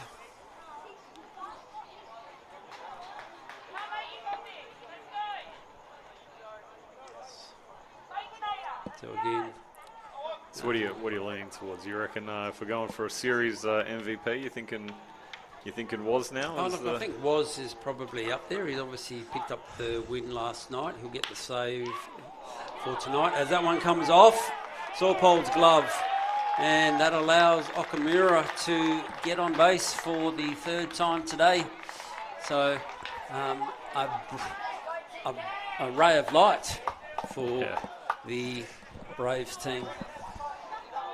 But he's got a 4-run buffer, so he's probably not too stressed. And but, look, the word going around the infield would be that run doesn't matter. Yeah. So again, whether you win 8-4 or whether you win 8-7, you still win. So again, instinctive to throw the glove out. As Tim Kennelly comes up, and that's a great stop by the new shortstop. And we didn't do that call. I didn't notice. Lockie Waite. Lockie Waite has come in, and that is a delightful play by Waite. Trapped it, threw it up to Jess Williams at second base, and that gets rid of Okamura now for 2 outs. So Braves are down to their final out with. I mean, we were thinking that's through, right? I thought it was through. So obviously Lockie Waite played in the winning reserves grand final on Sunday. He did, opportunity to get himself 2 medals in the space of. I don't think he didn't have an amazing outing at that reserves game. That was awesome. That was a huge pickup by him. And now Sorpold deals and fires strike 1 on Sam Kennelly. So Sammy's due, man. He hasn't done anything tonight. So true. How many innings has Warwick now pitched? This is his 5. He'll finish 5. Yeah. So that's a hell of a performance. And Sammy Kennelly waves at the pitch. So our scoreboard says strike 1, but it now says strike 2. So Braves are down to their final out here again. In saying that, we did say that last night. That Sorpold deals and low for ball 1. Obviously, there's a bit of a collective hush going around the NSR Higher Ballpark at the moment. Cameras at the ready from the crowd, looking to get that final moment. As Sorpold looks in. And check swing, and first base umpire Brett Robertson said no, he didn't. So a 2-ball, 2-strike count now on Kennelly. So just to recap, there, Lockie Waite has replaced the pinch runner, who was Zy Gordon, who replaced Bodie Wright at shortstop. So 2 balls, 2 strikes, 2 outs at the bottom of the 9th inning. So this, from a Morley point of view, this would be the man that you would want on the mound.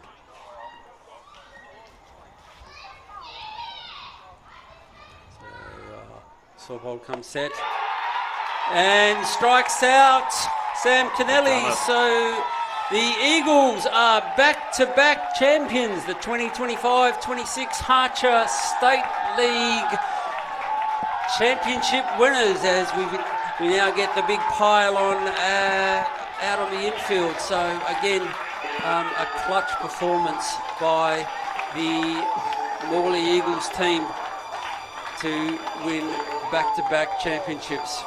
So just before you go down and present the medals, your thoughts? Oh, look, Graham, I think that was such a huge game there by Morley, and completely, I must admit, I thought Tucker was going to shut him down a little bit more. So that 4-run head start they gave themselves at the start is literally the difference maker at the end of this game here, right? So, but 11 hits on their end, huge grand final game too, and congratulations, Morley Eagles. That was 2 great games.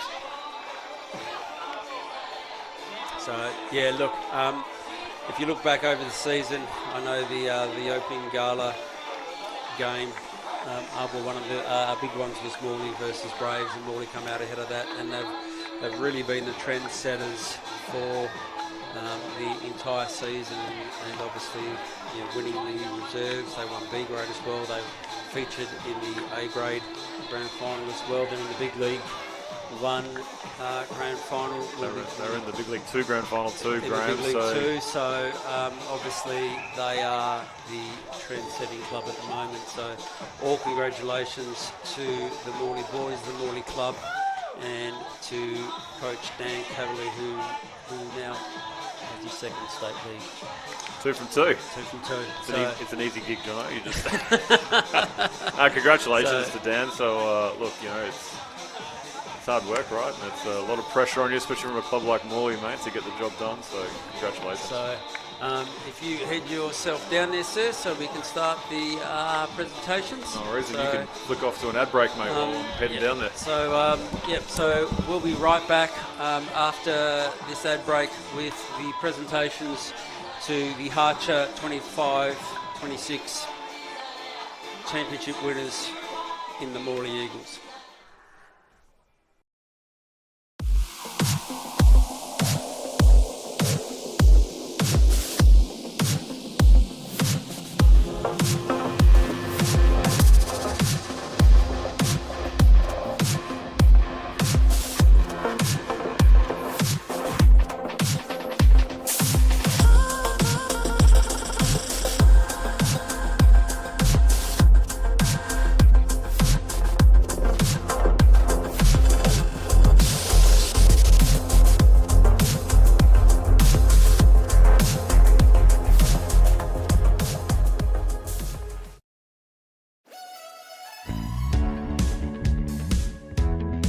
My name's Greg Elliott. I'm the president of the Wanneroo Giants Baseball Club. I've been around the club for 30-something years now. I've been the president for 5 years and involved in the committee, I guess, for 15 years. The Wanneroo Giants have had quite a long relationship with Harcher now, through the general manager of Harcher being a part of the baseball club, set up quite a good relationship in regards to buying all our products for our canteen and our cleaning products over a number of years now. Harcher are a major sponsor of the baseball club. They help us out in regards to everything we order with our sponsorship. Sponsorship to any sporting club is a major part of a club, and Harcher being a major sponsor for us really helps us in the community.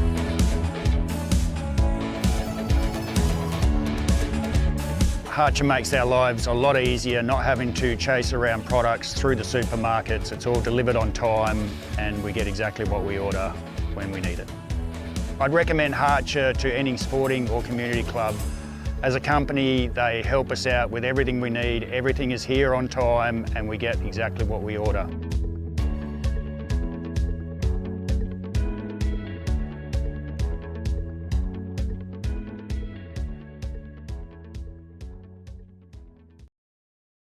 Without having to do it, right? Does it actually go? Hey, Dad.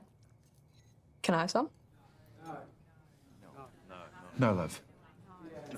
Good call, Dad. It's easier to say no when we all say no.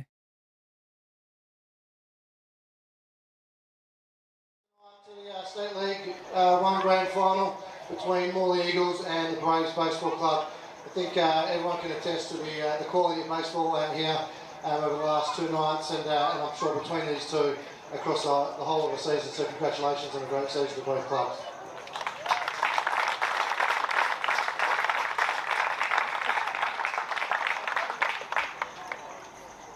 Of course, I've got to thank our major partner in Harcher, Derek Bird and his team have been fantastic for coming on board a couple of years ago and providing us, I guess, additional funding and sponsorship in which we could stream these State League games and provide that so guys can sit at home on a Thursday night or over the weekend and watch a couple of games of baseball live here. So thank you very much to Harcher, Derek Bird and his team, and hopefully he can work with a couple of clubs as he does throughout the year. So thank you very much to Derek and the Harcher supply.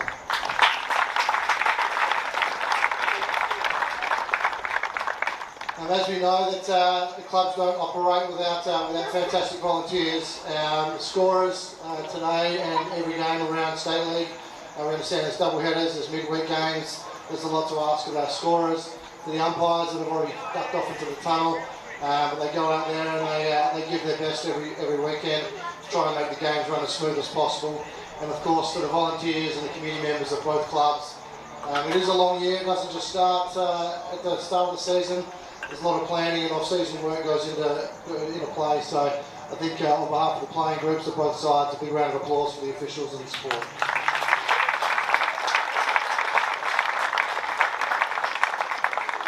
Without further ado, unfortunately not tonight, JK, but can you please come forward and say a few words on behalf of your club.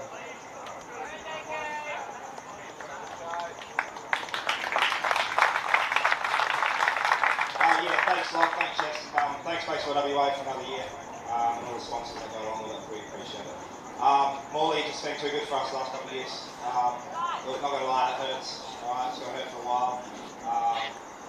Yeah, us boys know you guys have been at the top the last couple of years, and it kind of sucks. But congrats, enjoy. There'll be a few sore heads tomorrow. And there's a lot of sore heads.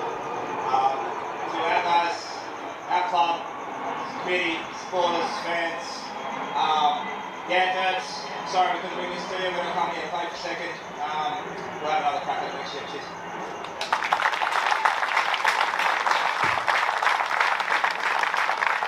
Now I'd like to call the winning coach of the Morley Eagles, Dan Calverley.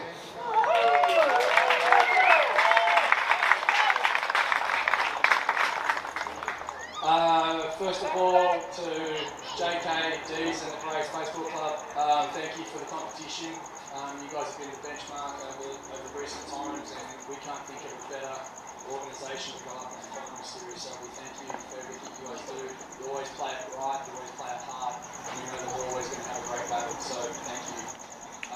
To Baseball WA, thank you for the opportunity to get through the season. I'd like to thank Morrell for staying awake for the 48 hours that we needed. To Morley faithful, thank you for all your support throughout the year. We always travel large. You guys are passionate, you guys support us, you're everything that we need. So we just can't thank you enough for the support throughout the year. To Phil and the committee, thank you for your support. It's been a tough year this year, it's been a long year this year, but this certainly makes it all worthwhile. So to Phil, promise you one more on your way out. So there you go. To my guys, I don't know what to say. I ask you to believe, I ask you to buy into the process. I never get much pushback. You guys buy in collectively, we work as a unit. We've said from the the first day of spring training, and I'll say it again today, it's going to take all of us to win a championship. And sure enough, you guys have done it, so I think we're more proud. To my family, Judy, Rose and George, thank you for your support. You guys mean the world to me. Cheers.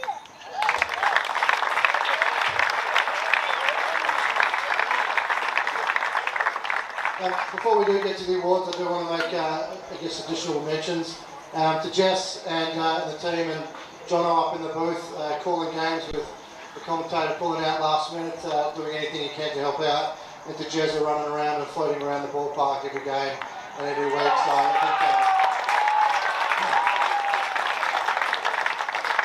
I'm sure as clubs and committees understand how much pressure they're under from their own members. Jess got to about 25 different clubs, so big thank you to you, mate. You've been outstanding and always there to try and support the clubs along the way.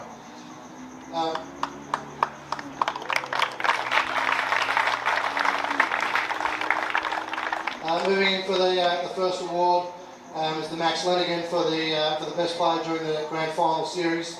Very close in the voting tonight, the last two games. I think there was a couple of home runs, a couple of clutch hits, and outstanding performances by the defence and also pitching on both sides.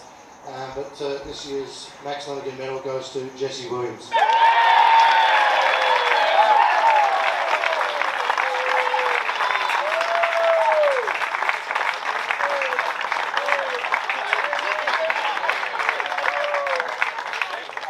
And I'd like to call Dan back again to introduce his team one by one.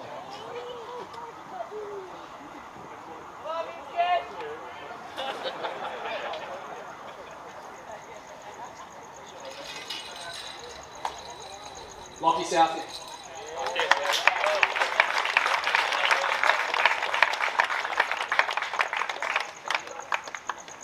Riley Pelkinen.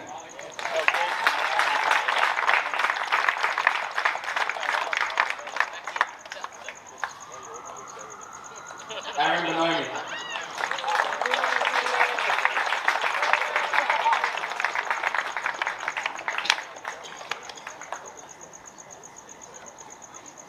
Mitchie Graham.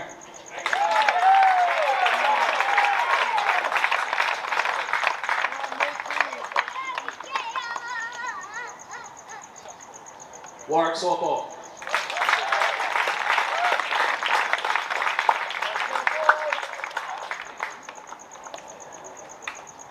Lockie Wade.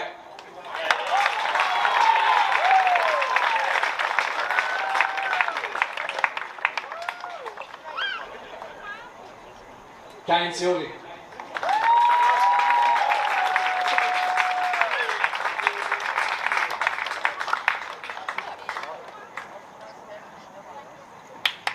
Jess Williams.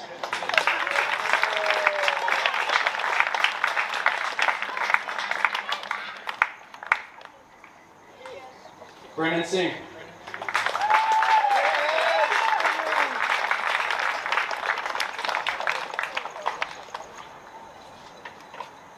Jason Miller.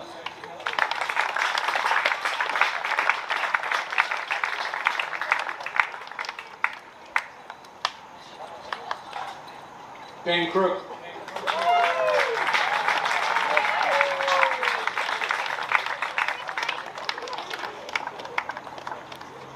Kieran Hall.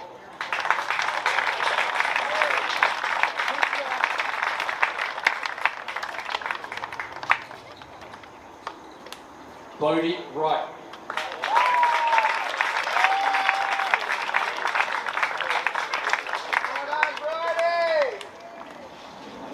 Matt Dixon.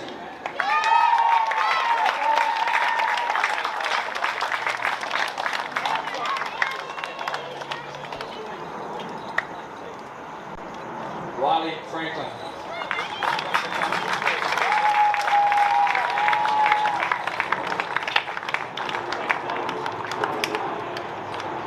George Calvin.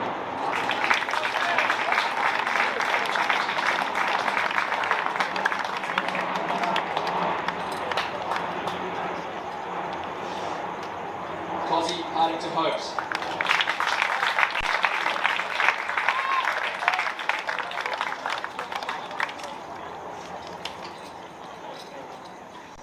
Zy Gordon.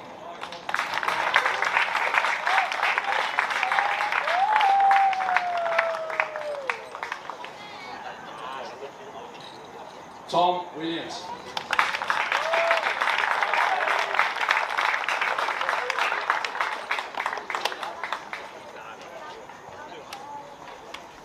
Kieran Chapman.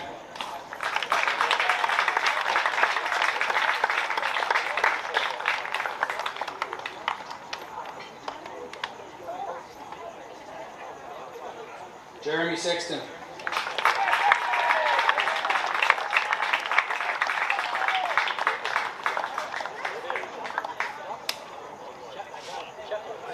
Grace Thompson.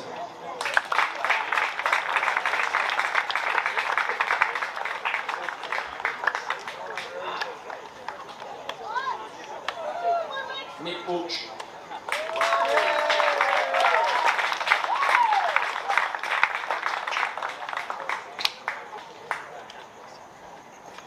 Cameron Barr.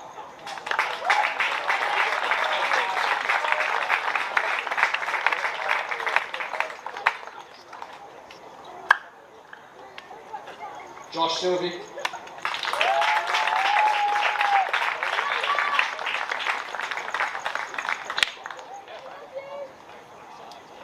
Cody Nicholas.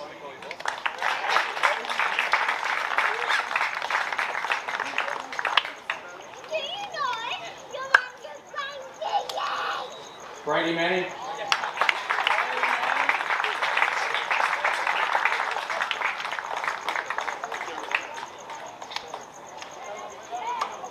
Tex Brizov.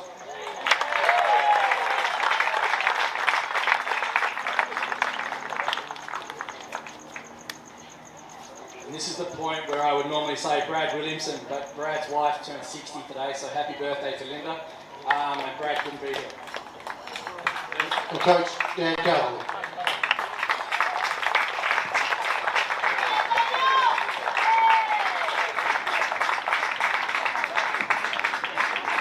Again, thank you very much, everybody, for another great year. Thanks to Braves, another great season. Again, we'll see you back here next year, I'm sure. And congratulations, the 2025-26 champions, the Morley Eagles.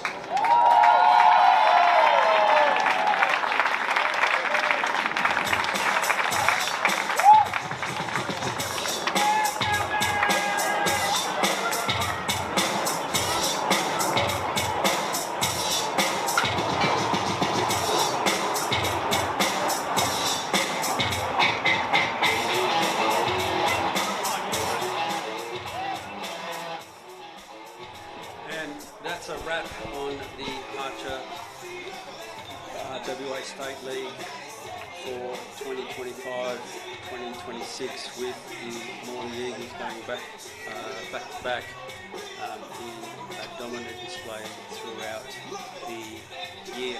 We'd just like to thank all of our supporters and all of our partners here at Baseball WA. We'd like to thank Front Row Screens for their work in